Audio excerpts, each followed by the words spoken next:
Hello দর্শকবৃন্দ, এই গল্পটি সম্পূর্ণ A to Z একসাথে রয়েছে, তাই পুরো গল্পটা শুনতে কেউ মিস করবেন না। আর হ্যাঁ, মনে করে আমাদের চ্যানেলটি সাবস্ক্রাইব করবেন, সাথে লাইক, শেয়ার আর একটা কমেন্ট করেও যাবেন। ধন্যবাদ সবাইকে।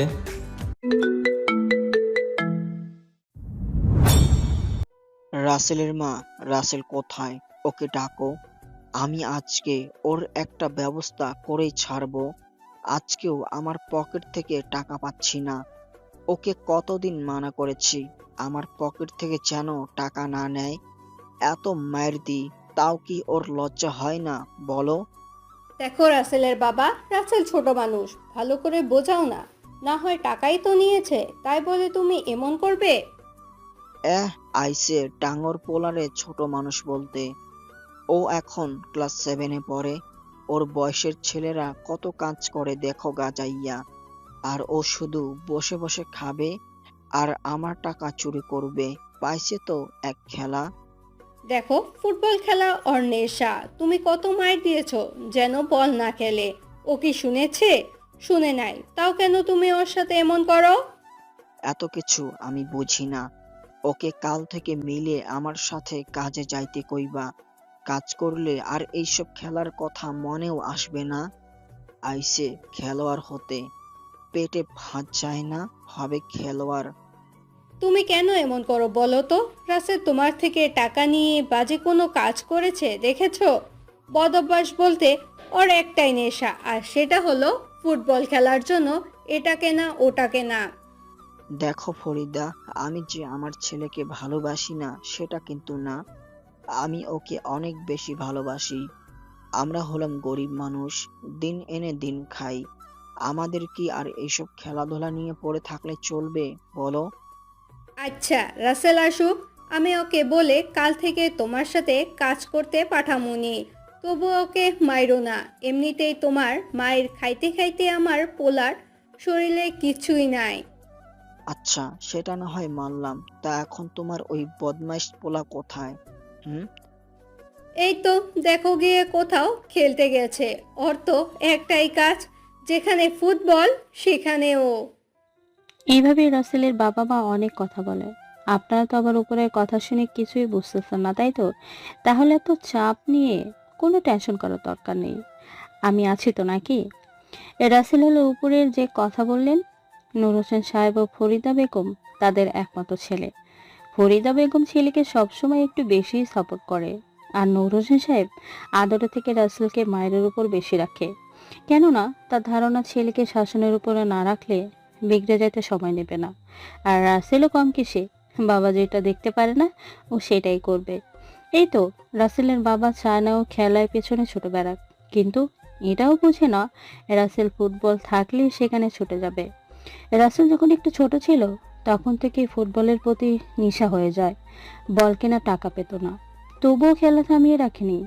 গাছ থেকে জাম্বুরা পেড়ে এনে ফুটবলের মতো রং করে খেলছে। জুতা কেনার সামর্থ্য না থাকায় অন্যর ফেলে দেওয়া জুতা কুড়িয়ে এনে পায়ে দিত। রাসেল খেলায় অনেক ভালো, পুরাই যেন আর্জেন্টিনা মেসির ফটোকপি। আপনারা আবার ভাইবেন না রাসেল ওর বাবার পকেট থেকে টাকা নিয়ে বাজে নেশা করে। কেননা ও টাকা নিয়ে বই কেনার পরিবর্তে জুতা, বল আরো নানান ধরনের জিনিস কেনে। আর ছাত্র হিসাবে মেধাবী হয় অন্যর বই দিয়ে পড়া চালিয়ে নেয়। চলেন এবার ঘুরে আসি রাসেল কোথায় আসে। দোস্ত, হাফ টাইম তো শেষ, আমরা গোল খাইছি 3টা। তোর আসার কথা সেই কখন থেকে, আর আসলি এখন? 3টে কেন? আরো বেশি খাওয়া উচিত ছিল। খেলতে আসবা সেটা আমাকে কালকে বললেই তো পারতি। সেটা না করে বললি সকালে।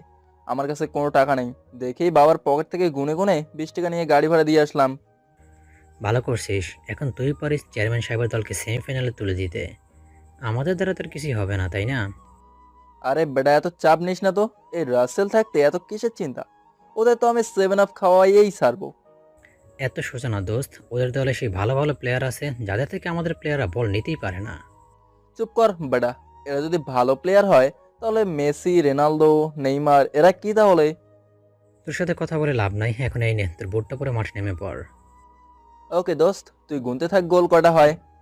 রাসেল রাফের কাছে থাকা সবকিছু নিজে পড়ে নেয়, কেননা রাসেলের গুলা বেশি ভালো না। রাসেলের বিপক্ষে দলের একটা প্লেয়ার হলো রাসেলের শত্রু। কেন সেটা পরে জানতে পারবেন। এখন চলেন রাসেলের শত্রু থেকে কিছু শুনে আছি। এই, তোরা তো এত সময় প্লেয়ার মাঠে থেকেও নাই মনে করে খেলেছিস আর গোল করেছিস 3টা, কিন্তু এখন রাসেল আইছে, ভালো করে খেলতে হবে। ওই শালকে আটকানো এত সোজা না কিন্তু। রাসেল মাঠে নেমে পড়ে। রাসেল মাঝমাঠ থেকে বল অন্য একজনকে দেয়। সে একটু কাটাকাটি করে আবার রাসেলকে দেয়। রাসেল আসাতে ওদের খেলার শক্তি যেন ফিরে এসেছে। রাসেল গুটি গুটি পায়ে বল নিয়ে এগিয়ে যাচ্ছে গোল পোস্টের দিকে। রাসেলকে প্রতিপক্ষ দলের কেউ থামাতে পারছে না, তাই বলটাকে গোল পোস্টে ঢুকিয়ে খুশি মনে লাফিয়ে ওঠে রাসেল। সবার মনে যেন খুশির আমেজ ফিরে আসে। এভাবেই রাসেল 3টা গোল শোধ করে আরও 4টা গোল দেয়। মোট 7টা গোলের 6টা গোল এসেছে রাসেলের পায়ের জাদুতে। খেলা শেষ হলে চেয়ারম্যান রাসেলকে অভিনন্দন জানায়। রাসেল, তুমি এত ভালো খেলো এটা আমি জানতাম না।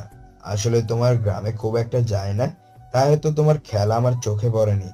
আর রাফি তোমার কথা বলেছিল, আমার বিশ্বাস হয়নি, কিন্তু তোমার খেলার ধরন দেখে আমি মুগ্ধ।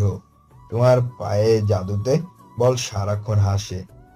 দোয়া করবেন আমি যেন আরও ভালো খেলতে পারি। এই খেলাটা ছোটবেলা থেকেই আমার রক্তে মিশে গেছে। আমি রাতে ঘুমাতে গেলেও বলকে সাথে নিয়েই ঘুমাই। বলতে পারেন বল আমার সবচেয়ে কাছের বন্ধু। অবশ্যই দোয়া করি। আর বাবা রফিক থেকে শুনেছি তোমার খেলার জিনিসপত্র নেই, তাই আমি তোমাকে সবকিছুই কিনে দেবো, বিকেলেই পেয়ে যাবে। আশা করি আমরা সেমিফাইনাল এর থেকে ভালো করব। ইনশাল্লাহ দোয়া করবেন। রাসেল কথাগুলো বলেই রাফিকে নিয়ে আসতে যাবে, ঠিক তখনই রাহুল ওদের সামনে এসে বলে, রাসেল, তোর জন্য আমার দলটাকে সেমিফাইনালে ওঠার হাত থেকে ছিটকে পড়তে হলো। তুই আসলি কেন? বারে রাফি আমাকে আসতে বলেছে আর আমি আসবো না? এটা কি হয়? আর তুই তো জানিস বল যেখানে আমি সেখানে। আর ভালোই করছিস, আমার টিমকে হারিয়ে বাবার টিমকে জিতিয়েছিস। কি? চেয়ারম্যান সাহেব তোর বাবা? কই, আমাকে তো রেগে বলিস নাই। রাসেল, আমি বাবার সাথে তেমন মিশি না, আমি আমার মামার বাড়িতেই থাকি বেশি, তাই তো বাবার দলে না খেলে অন্য দলে খেলছি। এই শর্ত, তোর সাথে কথা বলে আমি সময় নষ্ট করতে পারবো না। তোর বোনের সাথে একটু টাঙ্কি মারতে হবে। দেখ রাসেল, আমি কিন্তু তোকে সাবধান করে দিচ্ছি, তুই সুমির পিছু ছেড়ে দে, না হলে এর ফল ভালো হবে না। আচ্ছা একটা কথা বলতো, আঙ্কেল এত ভালো মনের মানুষ একজন, তাহলে তোরা দুই ভাই বোন এমন হয়েছিস কেন? সেটা তো ওই সুমিকে জিজ্ঞেস করিস, তোর চাপার দাঁত একটা একটা করে খুলে হাতে ধরিয়ে দিবে গুনার জন্য। আবে যা, দেখা যাবে। আমি অনেক খুশি। এখন তুই সামনে থেকে সর, চেয়ারম্যান সাহেব আমাকে সব কিছু কিনে দেবে। রাসেল কথাটা রাহুলকে বলে চেয়ারম্যানের বলা কথাটা মনে করে। সে খুশি হয়, আর খুশি হবেই না কেন, ওর তো আর ভালো কিছুই নেই। রাসেল আর রাফি বাড়িতে চলে আসে। চেয়ারম্যান কিছু টাকা দিয়ে দেয়, সেটা দিয়ে ওরা কিছু খেয়ে নেয়। রাসেল, তোর গা আসলে খুব শখ প্রতিদিন এইভাবে সুমির হাতে থাপ্পড় খেয়ে গালের নকশা পরিবর্তন করার। আরে দোস্ত, তুই তো জানিস না সুমির থাপ্পড়গুলো আমার কাছে থাপ্পড় না, বরং ভালোবাসার পরশ মনে হয়। হয়েছে, এখন আর রোমান্টিক মুডে কথা শোনাতে হবে না। এখন বাড়িতে যা, আল্লাহ জানে তোর বাড়িতে কি কাহিনী হয়। টাকা তো বলে নাস নাই। দূর বেটা, বাবার হাতের মায়ের আমি প্রতিদিন খাই, তাই আর ব্যথার সাথে ভয় কোনোটাই লাগে না। এভাবেই কথা বলতে বলতে রাফি ওর বাড়ি আর রাসেল ওর বাড়িতে চলে আসে। রাসেল বাড়ির ভেতরে ঢোকার আগেই চারপাশটা ভালো করে দেখে নেয় যে ওর বাবা বাড়িতে আছে কি নাকি। এদিকে ওর পিছনেই দাঁড়িয়ে কান টেনে। কি ব্যাপার আব্বাজান, আমি বাড়ি থেকে চলে গেছি কিনা সেটা দেখছেন? আব্বা তুমি? আমি না দেখলাম তুমি বাড়ির ভিতরে নেই। আমি তো বাড়িতে ছিলাম না, এই মাত্র আসলাম। এখন বল, আমার পকেট থেকে তুই টাকা নিচ্ছিস কেন? হুম? আব্বা সত্যিটা বললে তুমি আবার আমার পিঠের উপরে বেতের লাঠি ভাঙবে না তো? লাঠি তো আমি তোর পিঠে সত্য বললেও ভাঙবো আর মিথ্যা বললেও ভাঙবো। এখন তুই ভেবে নে কোনটা বলবি। আসলে আজকে পাশের গ্রামের আশরাফ চেয়ারম্যান দলের হয়ে খেলতে গেছিলাম। জানো বাবা, আমার খেলা দেখে উনি আমার সব কিছু কিনে নিতে চাইছে। এখন আর তোমার থেকে টাকা চুরি করে নিতে হবে না। তোরে তো কতজন কত কি দেয়, তবুও তো আমার পকেট থেকে তোর টাকা নেওয়াটা বন্ধ হয় না, আর মায়ের খাওয়া শেষ হয় না। হুম? এটা আমার কপালে লেখা যে। এভাবে ওরা আরো কথা বলে ভেতরে চলে আসে। রাসেলের বাবার রাগ কিছু কমে যাওয়ার কারণে আজকে আর রাসেলে কিছু বলল না। এদিকে রাসেল বাইরে বসে আছে। আচ্ছা, তুই কি আমাকে শান্তিতে থাকতে দিবি না? তোর জন্য রোজ রোজ আমাকে তোর বাবার কাছ থেকে কথা শুনতে হয়। বারে, মায়েরা তো এমনই হয়, ছেলের জন্য একটু কথা শোনেই। তুমি না হয় আমার জন্য একটু কথা শুনলা। দেখ, আমার এখন তোর সাথে ফাজলামি করার সময় নেই। কাল থেকে তুই তোর বাবার সাথে কাজে যাবি, স্কুলের পাশাপাশি। তুমি এটা কি কথা শোনাইলা মোর আম্মা জান? আমার তো এখন এই নিঃশ্বাস নিতে কষ্ট হচ্ছে। তুমি তো জানো আমি ফুটবলকে ছাড়া থাকতে পারবো না। তাহলে খেলা বন্ধ রেখে কাজ কিভাবে? 30 একটা থাপ্পড় দিব। এবার ধর, ফুটবল তোকে কি খাইতে দেয়? মনে রাখিস, আমাদের মতন গরিবদের জন্য এইসব খেলাধুলা না। আমাদের কাজ করেই পেটে ভাত দিতে হবে। আর তুই কাজে না গেলে তোর বাবা আমাকে অনেক কথা শোনাবে। আচ্ছা মা, আমি কাজে যাব, তবে একটু একটু খেলবো কিন্তু। মা তুমি দেখো, আমি একদিন বড় খেলোয়াড় হব। হয়েছে, আর বলতে হবে না। পেটে ভাত যায় না ঠিক মতন, আর স্বপ্ন দেখে অনেক বড় লোক ফুটবলার হবে। রাসেল ওর মায়ের সাথে কথা বলে দেখে ঘড়ির কাঁটা 4টা ছুঁই। রাসেল খেয়েছে একটা দৌড় মারে ব্রিজের দিকে, কেননা 4টার পরেই সুমি প্রাইভেট থেকে ওখান দিয়ে আসে। আর রাসেলের কাজ হলো প্রতিদিন সুমিকে এটা সেটা বলা আর গালের নকশা বদলানো, কেননা সুমির হাতে অনেক জোর আছে। কারণ সুমি জেলার মাঝে ক্রিকেট খেলায় মেয়েদের দলে প্রথম। সুমি ক্লাবের হয়ে খেলে, বাবা চেয়ারম্যান হয়, কোনো সমস্যা হয় না। রাসেল ব্রিজে বসে আছে, সুমির পথে দিকেছে। সুমি দেখ, ওই যে তোর মজনু বসে আছে। আজকে না জানি তোকে আবার কি কথা বলে।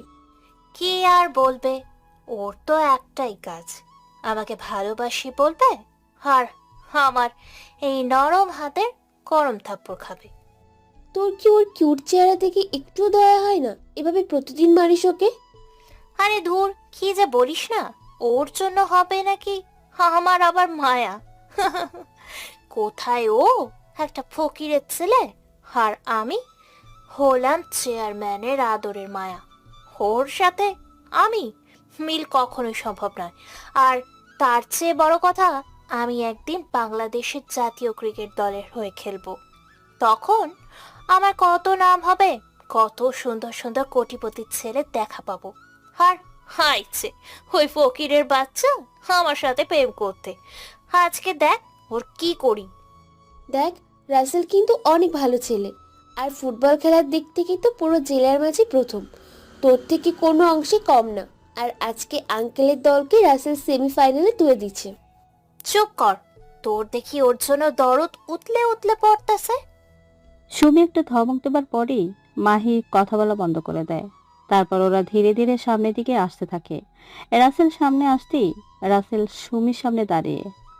কেমন আছো আমার হবু শ্বশুরের আদরের মেয়ে? আচ্ছা, তোর কি লজ্জা বলতে কিছুই নাই? তোর মনে আছে এই মাসে তোকে কয়টা থাপ্পড় মারছি? মনে আছে তো, কেন মনে থাকবে না? তোমার সব কিছু আমি মনে রাখি সব সময়।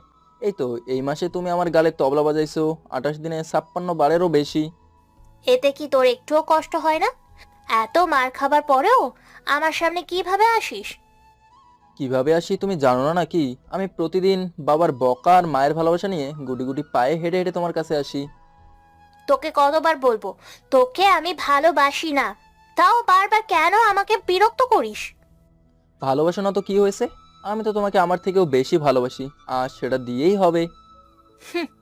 তোর কপালে আমার ভালোবাসা তো দূরে থাক, জীবনে এই থাপ্পড় ছাড়া কিছুই জুটবে না।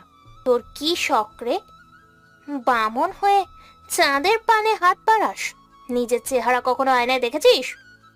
বারে, আমি আমার চেহারা আয়নায় কিভাবে দেখব? যখনই আমি আয়নার সামনে আসি তখনই তোমার ওই চাঁদ মুখটাই আয়নায় ভেসে ওঠে, তাই আর আমার চেহারাটা দেখা হয় না। তুমি একটু দেখে দিবা প্লিজ?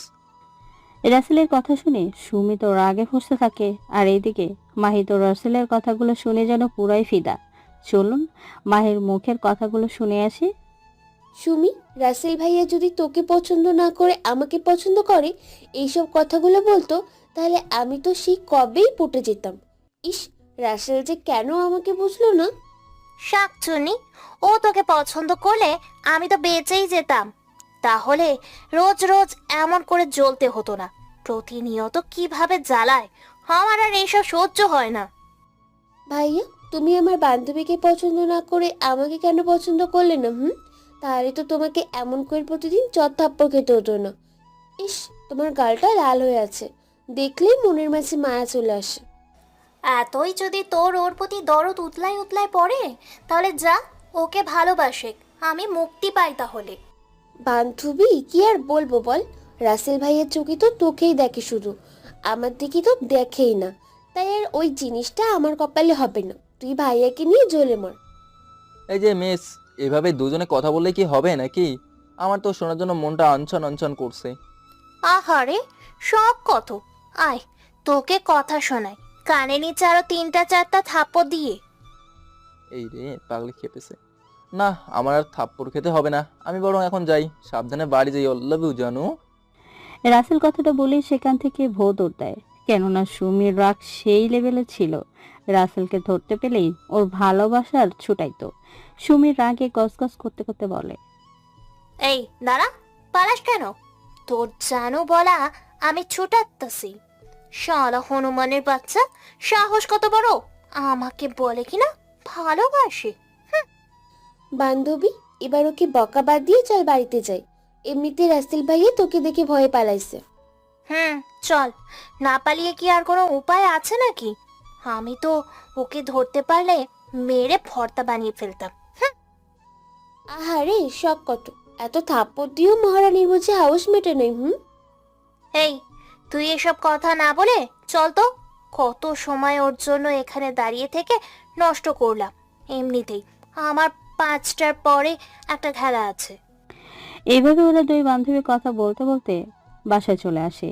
এদিকে রাসেল বাড়িতে এসে কিছু কাজ করে হাত মুখ ধুয়ে বাবাকে দেখানোর জন্য সুন্দর করে ভদ্র ছেলের মতো পড়তে বসে। এদিকে তখনই ওর বাবা আসে আর রাসেল পড়তে বসতে দেখে। আব্বাজান, এই পড়ার নাটক আমার সামনে করেই ভাবিস না যে আমি কাজে যাইতে তোকে মানা করবো। তোকে তো কালকে কাজে যেতেই হবে, তাহলে গিয়ে তোর মাথা থেকে খেলার ওই ভূতটা নামবে। আব্বা, আমাকে দিয়ে যদি তুমি দিনের পুরোটা সময় কাজ করাও তবুও করব। এর মাঝে 5 মিনিট হলেও ফুটবল নিয়ে খেলা করব, তবুও ফুটবল খেলা ছাড়বো না। বাবা, সে তুমি আমাকে মারো কাটো যা খুশি করো না কেন। রাসেলের কথা শুনে রাসেলের বাবা আর কিছুই বলে না, সেখান থেকে চলে যায়। কেননা তিনি ভালো করেই জানে রাসেলকে বলে কোনো লাভ নাই, ও খেলা কোনোদিনই ছাড়বে না। এভাবেই দেখতে দেখতে দিনের সাথে রাতটা পেরিয়ে পরের দিন কাজে যাবার সময় হয়ে আসে। রাসেল এখনো করে ঘুমাচ্ছে। এদিকে নূর হোসেন সাহেব তো রেগে ফায়ার হয়ে আছে। ফরিদা বেগম স্বামীকে অনেক কষ্টে মানিয়ে রাসেলকে ডাকতে আসে। এই রাসেল, রাসেল ওঠ তাড়াতাড়ি, তোর তো কাজে যাওয়ার সময় পার হয়ে গেল। তোর বাবা রেগে কিন্তু ফায়ার হয়ে আছে। মা, আমি উঠছি। আসলে আমি স্বপ্নে দেখতেছিলাম আমি বাংলাদেশ জাতীয় দলের হয়ে খেলে শিরোপা জিতেছি। এখন শুধু কাপটা আমি হাতে নিয়ে সবার সাথে কয়েকটা সেলফি তুলবো, অমনি তুমি ডাক দিছো। এসব বাজে স্বপ্ন দেখা বাদ দিয়ে তোর বাবার সাথে গিয়ে কাজ কর, না হলে জীবনে অনেক বড় হতে পারবি না। রাসেল কিন্তু বলতে যাবে তার আগেই বাইরে থেকে ওর বাবা চড়া মেজাজে বলে ওঠে, ফরিদা, তোমার ছেলেকে খাইয়ে কাজে পাঠিয়ে দাও, আমি গেলাম, দেরি হয়ে যাচ্ছে।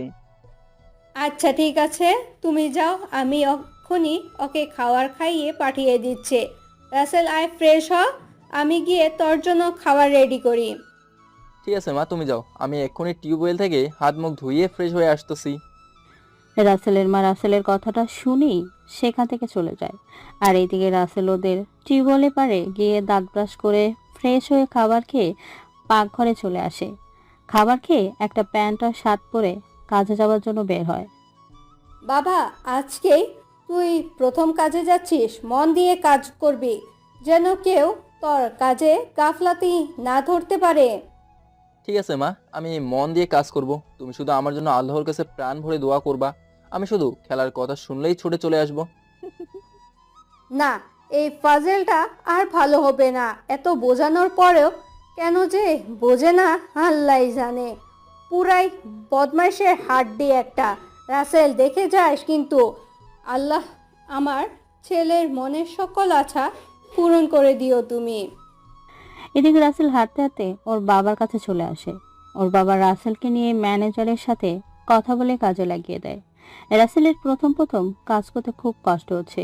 ট্রাক থেকে ধান চালের বস্তা নামানো, আবার চালের ধান শুকানো কাজ, এটা যেন খুবই কঠিন। রাসেলের বাবা দূর থেকে ছেলের কষ্ট দেখে নিজের অজান্তে চোখ থেকে 2 ফোঁটা পানি ছেড়ে দেয়। তবুও কিছু বলে না, কেননা সে জানে রাসেলকে খেলা ছাড়তে হলে এমন কাজের উপরেই রাখতে হবে। রাসেল, তোর খুব কষ্ট হচ্ছে তাই না? আসলেই এই কাজটা অনেক কষ্টের। না আব্বা, এই কাজটা করতে আমার তো ভালোই লাগছে। আসলে প্রথম তো, তাই একটু এমন লাগছে। চিন্তা করো না বাবা, সবটাই ঠিক হয়ে যাবে। ঠিক আছে বাবা, তুই কাজ কর, আমি ওইদিকে কাজ করতে গেলাম। ঠিক আছে বাবা। রাসেলকে কথাটা বলে ওর বাবা সেখান থেকে চলে যায়। এদিকে রাসেল কাজ শেষ করে বাড়িতে চলে আসে। বাড়িতে এসে কোনো রকম ড্রেসটা খুলে এক দৌড়ে মাঠের দিকে। ওর পেটে যে ক্ষুধা সেটার যেন কোনো খেয়ালই নেই ওর। ওর মাথায় শুধু একটাই চিন্তা, মাঠে ফুটবল খেলতে হবে। এদিকে রাসেলের বাবা বাড়িতে এসে রাসেলকে কোথাও না দেখতে পেয়ে, আচ্ছা রাসেলের মা, তোমার গুণধর পোলা কাজ থেকে এসে কোথায় উধাও হয়ে গেল? হুম? কোথায় আর যাবে, এত কোনো রকম ড্রেসটা পরিবর্তন করে মাঠের দিকে এক দৌড়। আজকে আর ওকে কিছু বলিও না, ছেলে আমার খেলা ছাড়া থাকতেই পারে না। আসলেই আমি এত চেষ্টা করি তবুও কোনো কাজ হয় না। আচ্ছা, ও ওর মতো চলুক, কাজ তো ঠিক মতোই করতেছে। হুম? এভাবে রাসেলের বাবা মা অনেক কথা বলে। এদিকে রাসেল খেলা শেষ করে রাফির সাথে কথা বলতে বলতে আসতেছে। দোস্ত, আজকে কিন্তু খেলাটা সেই সুন্দর হয়েছে, তুই খুব ভালো খেলেছিস। আরে আজকে ভালো খেলাই হয়েছে। আর চেয়ারম্যানের সেই খেলা আবার কবে ফেলাইছে? তোরা কি কিছু কইছে নাকি? আমার কাছে সকালে আইছিল, তোর সে জিনিস দিয়ে গেছে, আর খেলা আগামী শুক্রবার সেটা বলছে। ইস, আমার তো শুনেই খুব খুশি খুশি লাগতেছে। আমি সব কিছু পাবো, ইয়াহু, কি মজা। দোস্ত, এত খুশি হয়ে লাভ নাই, কেননা ওই দেখ লাইলি মাঠে খেলছে। যাই বলিস, ভাবির ব্যাটিং দেখে খুব ভালো লাগে, আর কিপিং করার স্টাইল দেখে তো মুগ্ধ না হয় উপায় নেই। রাফির কথা শুনে রাসেল পাশের মাঠের দিকে তাকিয়ে দেখে সুমি খেলতেছে। আজকে সুমি একটা টিমে খেলতে আসছে, বলতে পারেন সুমিকে ভাড়া করে নিয়ে এসেছে। রাসেল এগিয়ে গিয়ে সবার থেকে জানতে পারে 1 ওভারে 10 রান প্রয়োজন, হাতে 1 উইকেট আছে একটা। সুমি 70 রান করে দলকে জয় এনে দেবার প্রাণপণ লড়াই করেই যাচ্ছে। রাসেল সুমির দিকে ইশারা করে বলে, জান, এই রান করাটা তোমার কাছে কোনো ব্যাপারই না।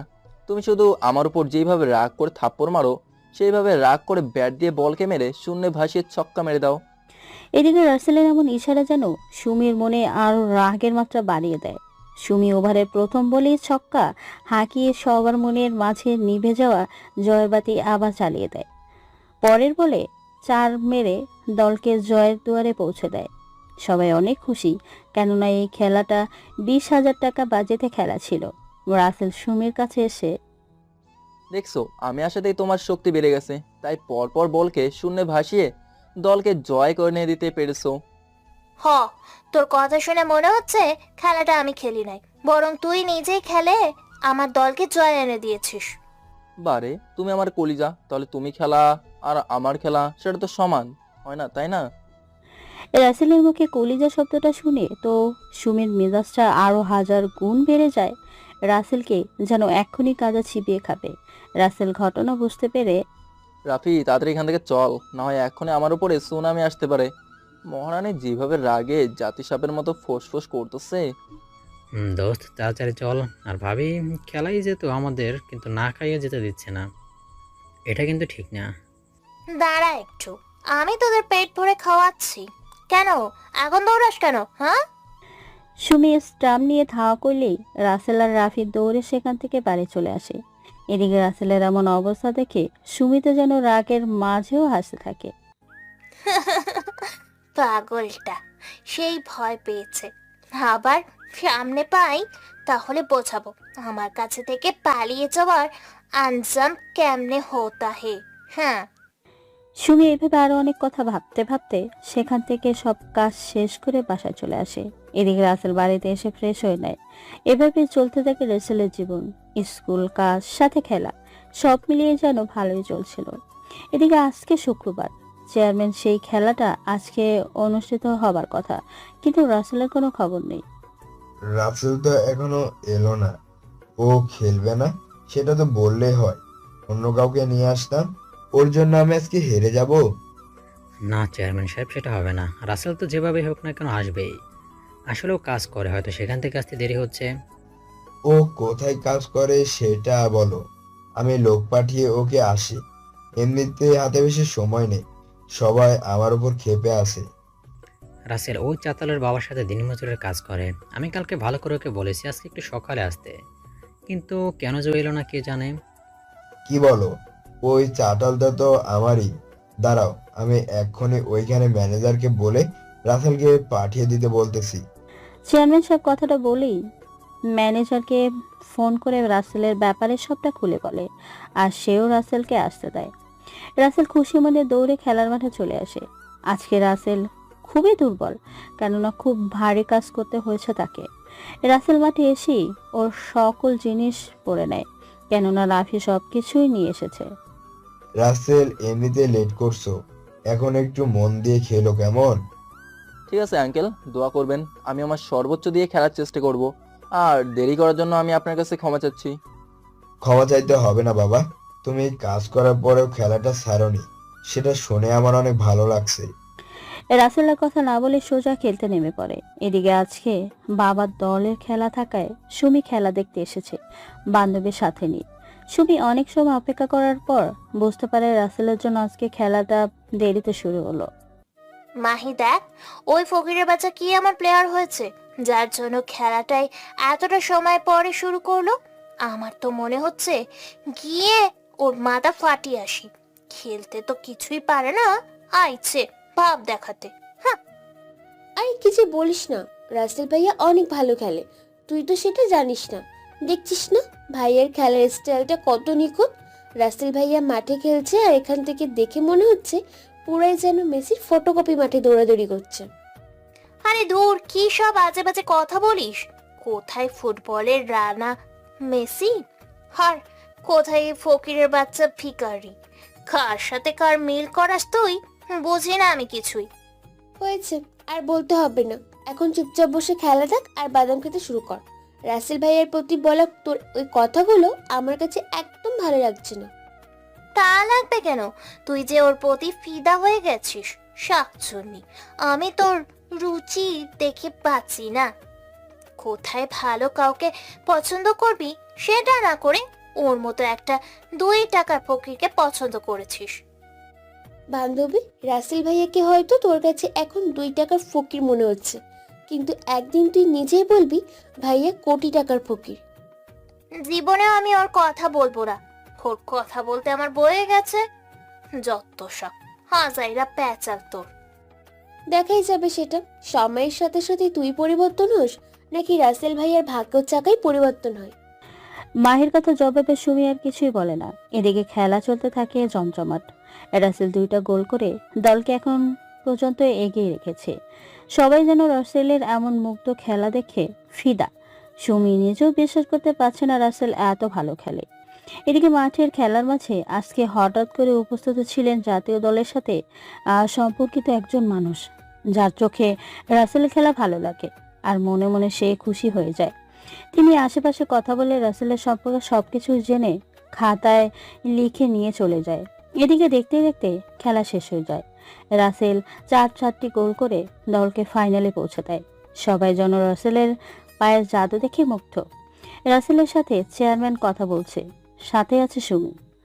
রাসেল, খুব ভালো খেলেছো, বাংলার বুকে তোমার অনেক অনেক প্রয়োজন। দোয়া করি সামনে আরো ভালো করো।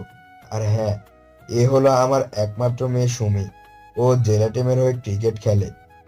ও তাহলে তো ভালোই। তা ম্যাডাম, আপনিও একজন খেলোয়াড় দেখছি। সুমি রাসেলের কথা শুনে চোখের ভ্রু কুঁচকে রাসেলের দিকে তাকিয়ে বলে, ঠিক বলেছেন। বাবার ইচ্ছে মেয়ে দেশের নাম করা একজন ক্রিকেটার হবে, তাই নিজের সর্বোচ্চ দিয়ে চেষ্টা করতে চাচ্ছি। ইনশাল্লাহ একদিন বাবার এই স্বপ্নটা আমি পূরণ করবই। তবে আপনিও খুব ভালো খেলেন। ধন্যবাদ ম্যাডাম, আমি খেলার পাশাপাশি অন্য কিছু খুব ভালোই করতে পারি। রাসেলের কথা শুনে সুমির আর বুঝতে বাকি রইল না ও ঠিক কি বলতে চাইছে। তাই সুমিও বাবার সামনে আর কিছু না বলে সেখান থেকে মাহিকে নিয়ে চলে আসে আর মাহিকে বলতে থাকে, মাহি, ওখানে যদি বাবা না থাকতো তাহলে ওর খবর আমি করেই ছাড়তাম। ব্যাটার সাহস কত বড়, আমার সামনে দাঁড়িয়ে বলে কিনা আমি খেলার সাথে সাথে অন্য কিছু মানে প্রেম করতেও ভালো পারি। সে যাই বলিস না কেন, রাসেল ভাইয়া কিন্তু আঙ্কেলের এখন খুব পছন্দের একটা মানুষ। চুপ থাক, আমি ওকে পছন্দ করা বের করব, শুধু সময় আসতে দে। এখন চল তাড়াতাড়ি। এদিকে রাসেল রাফিকে বিদায় নিয়ে বাসায় আসতে নিলেই রাহুল ওর সামনে এসে দাঁড়িয়ে পড়ে কয়েকজন লোককে সাথে নিয়ে। রাসেল তো দেখেই ভয় পেয়ে যায়, আর ভয় পাবেই না কেন, এতগুলো মানুষ যদি সামনে লাঠি নিয়ে দাঁড়িয়ে থাকে। রাসেল, তোকে আমি বলছিলাম আমার বোনের পিছনে না লাগতে, কিন্তু তুই তো আমার কথা না শুনে সুমির পিছনেই লেগে আছিস। দেখ রাহুল, শত্রুতা তোর আর আমার মাঝে, এর সাথে এইসবের মানেটা কি? তুই কি মনে করছিস তোর ধমক শুনে আমি সুমিকে ভুলে যাব? আরে আমি ওকে ভালোবেসেছি ভুলে যাবার জন্য না, বরং সারা জীবন এই বাহু ডোরে আঁকড়ে রাখার জন্য। তোর ভালোবাসার ভূত আমি মাথা থেকে চুরাচ্ছি, দাঁড়া শুধু। এই, তোরা ওকে মারতো? শালার সাহস কত বড়, আমার বোনের লোকে ফিল্ডিং মারে। রাহুলের কথা শুনে সবাই রাসেলকে মারতে থাকে। অতিরিক্ত মায়ের কারণে রাসেল মাটিতে পড়ে যায়। এদিকে রাহুল সেটা দেখে মারা বন্ধ করে সেখান থেকে চলে যায়। এদিকে এলাকার কিছু মানুষ রাসেলকে এভাবে মাটিতে পড়ে থাকতে দেখে রাসেলকে বাড়িতে নিয়ে আসে, কেননা আশেপাশের 2-3টা গ্রামের মাঝে কোনো হাসপাতাল নেই। রাসেলের এই অবস্থা দেখে ওর বাবা মা তো পুরাই ভেঙে পড়ে। হো, রাসেলের এমনটা কিভাবে হলো? রাসেল তো বাড়ি থেকে ভালো করে বেরিয়েছিল। দেখো, আমি সেটা কিভাবে বলবো, তাই না? হয়তো কেউ ওকে মেরেছে এইভাবে। তবে তুমি কোনো চিন্তা করিও না, রাসেল ঠিক হয়ে যাবে। আমি ঔষধ নিয়ে আসছি। আচ্ছা, তুমি তাড়াতাড়ি যাও, আমি ওর মাথায় পানি ঢালতে থাকি। রাসেল, তোর এ কি হলো রে বাবা? তোর কিছু হয়ে গেলে আমি কি নিয়ে বাঁচবো? ছেলেকে জড়িয়ে ধরে ফরিদা বেগম কেঁদেই চলেছে। এদিকে পাড়ার প্রতিবেশীরা খবর পেয়ে রাসেলকে দেখতে এসেছে, কেননা সবাই রাসেলকে খুব ভালোবাসতো। এদিকে সবাই সাহায্য করছে রাসেলের মাথায় পানি ঢালতে। আর রাফিও খবর পেয়ে চলে আসে। আন্টি, রাসেলের এই অবস্থা কি করে হলো? একটু আগেই তো আমাদের খেলা শেষ করে বাড়ির দিকে আসলাম। আমি তো সেটা জানি না বাবা, তবে গ্রামের লোকজন রাসেলকে রাস্তায় অজ্ঞান হয়ে পড়ে থাকতে দেখে বাড়িতে নিয়ে এসেছে। কারা যেন আমার ছেলেটাকে মেরেছে। আমাদের সাথে তো কারো শত্রুতা নেই, তাহলে কেই বা করলো এসব? এদিকে রাসেলের মায়ের কথা শুনে রাফি খুব ভালো করেই বুঝে যায় যে এটা রাহুলের কাজ, কেননা রাসেলের যদি শত্রু থেকে থাকে তাহলে সেটা হলো রাহুল। রাসেলের মাথায় পানি ঢালতে ঢালতে একটা সময় জ্ঞান ফিরে আসে। রাফি রাসেলের হাত ধরতেই রাসেল চিৎকার দিয়ে ওঠে, কেননা রাসেল ডান হাত বাড়ি দিয়ে ভেঙে দিয়েছে। আন্টি, রাসেলের ডান হাতটা তো ভেঙে গেছে। তাড়াতাড়ি ঘরোয়াভাবে না থেকে বাঁশের কাঠি দিয়ে ব্যান্ডেজ করে দিন, না হলে এই হাড় পরে আর জোড়া লাগবে না। রাফির কথা শুনে রাসেলের মা সেটাই করে। অনেকটা সময় পরে সবাই চলে যায়। রাতে রাসেলের মা রাসেলকে ভাত তুলে খাওয়াচ্ছে। রাসেলের হাতে ভাত তুলে খাওয়ার মতো শক্তিও নেই। রাসেল, নে হাঁ কর, আমি তোকে খাইয়ে দিচ্ছি। দেখ, আমি তোর জন্য ডিম ভাজি করেছি। তোর না ডিম ভাজি না অনেক পছন্দ? মা, আমার তো খেতে ইচ্ছে করতেছে না, সারা শরীরে শুধু ব্যথা আর ব্যথা। একটু কষ্ট করে খেয়ে ওষুধটা খেয়ে নে বাপ, তাহলে তোর শরীরের ব্যথা অনেকটাই কমে যাবে। আসলে বাবা, একটা জিনিস হতে সময় লাগে না, কিন্তু সেটা কমতে অনেক বেশি সময় লাগে। রাসেলের মা ছেলেকে খাইয়ে দিচ্ছে আর এটা সেটা বলে বোঝাচ্ছে। এভাবে পার হয়ে যায় 2টা দিন। রাসেলকে ডাক্তারের কাছ থেকে হাত ব্যান্ডেজ করে এনে দিয়েছে ওর বাবা। রাসেলকে এই 2 দিন ওর মা ঘর থেকে বের হতে দেয়নি। এদিকে সুমি রাসেলকে ব্রিজে দাঁড়িয়ে থাকতে না দেখে কেন জানি খুব করে মিস করতে থাকে। কি ব্যাপার মাহি, রাসেল আমাকে ভালোবাসে বলার জন্য 2 দিন হলো এখানে এসে বসে থাকে না কেন? আগে তো একটা দিনও মিস করতো না আমাকে বিরক্ত করা। দেখ, একজন মানুষ কতদিন আর তোর অত্যাচার সহ্য করবে, যেখানে স্পষ্ট জানে তোর মনে ওর জন্য প্রেমের ফুল ফুটবে না। এভাবে বলছিস কেন? আমি যে ওকে পছন্দ করি না সেটা কিন্তু না, আমিও ওকে অনেক পছন্দ করি, কিন্তু সেটা বলতে পারি না ভাইয়ার ভয়ে। ভাইয়া যদি জানে আমি রাসেলকে ভালোবাসি, তাহলে ওকে জানে মেরে ফেলবে। তুই তো জানিস ভাইয়া রাসেলকে দু চোখে দেখতে পারে না। ওরে বাবা, তাহলে তলে তলে রাসেল ভাইয়াকে তুইও ভালোবাসিস তাই না? আর সামনে পড়লে রাগের মাত্রা বাড়িয়ে ভাইয়ার গলায় থাপ্পড় দিয়ে লাল করিস। আসলে ওর সাথে এমন করতে আমার খুব ভালো লাগে। আর আমি ওকে এই 2 দিন ধরে খুব মিস করতেছি। মনে হচ্ছে আমার বুকের মাঝে কোনো একটা জিনিস নেই। এদিকে ওরা কথা বলতে বলতে সামনের দিকে আসতে থাকে। হঠাৎ সামনে মাহি রাফিকে দেখতে পেয়ে সুমি, ওই দেখ রাসেল ভাইয়ার বন্ধু রাফি এই দিক দিয়ে যাচ্ছে। চল ওকে জিজ্ঞেস করে দেখি রাসেল ভাইয়ার কি হয়েছে। চল, ওর থেকেই সবটা শুনতে পারবো, কেননা রাসেল রাফির একমাত্র বন্ধু। তারপর ওরা রাফির কাছে চলে আসে। রাফি ওদের দেখেই তো অবাক হয়ে তাকিয়ে আছে। রাফি, তোমাকে খুঁজতেছি একটা কথা জানার জন্য। আসলে রাসেলকে 2 দিন হলো দেখছি না। ও কি কোথাও গেছে নাকি? আপনি আমার বন্ধুকে খুঁজবেন কেন?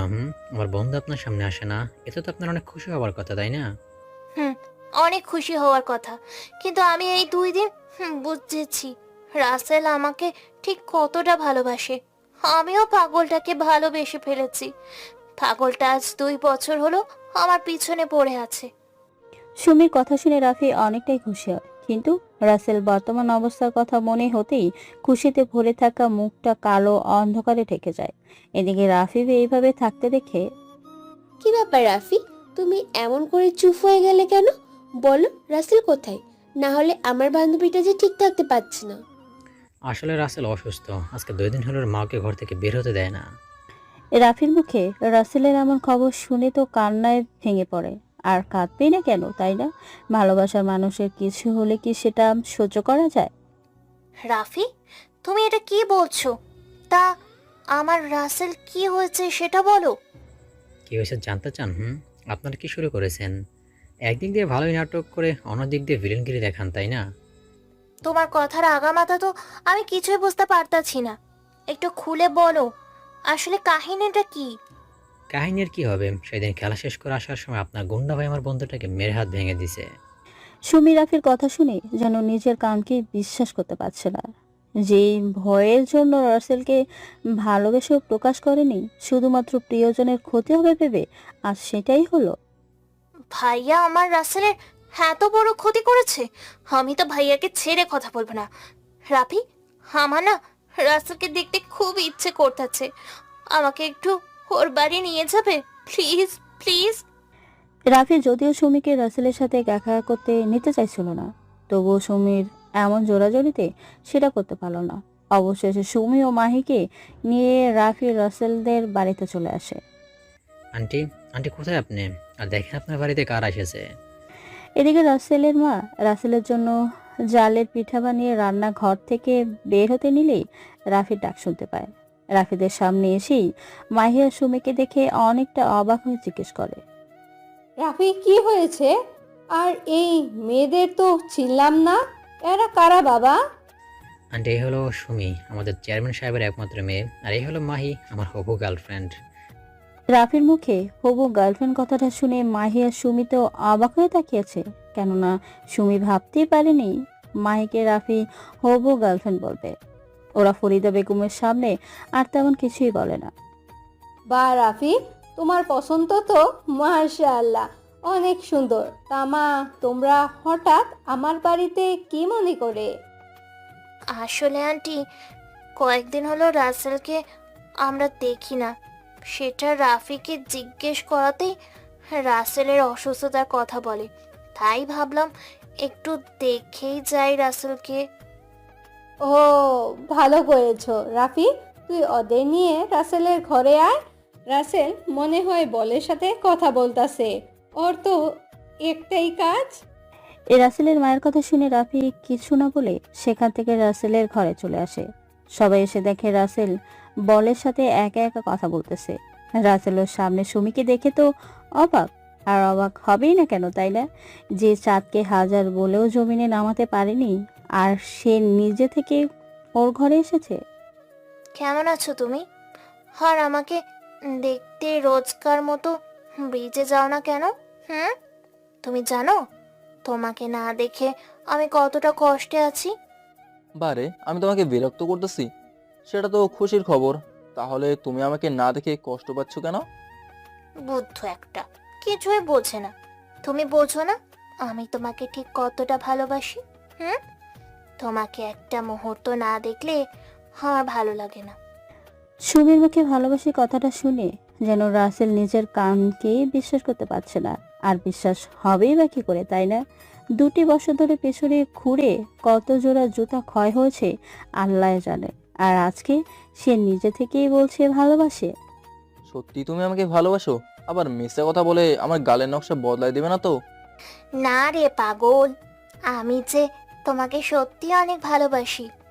এই, তোমরা চোখ বন্ধ করে পিছনে ঘোরো তো, আমি একটু রাসেলকে যে ভালোবাসি সেটা দেখিয়ে দিই।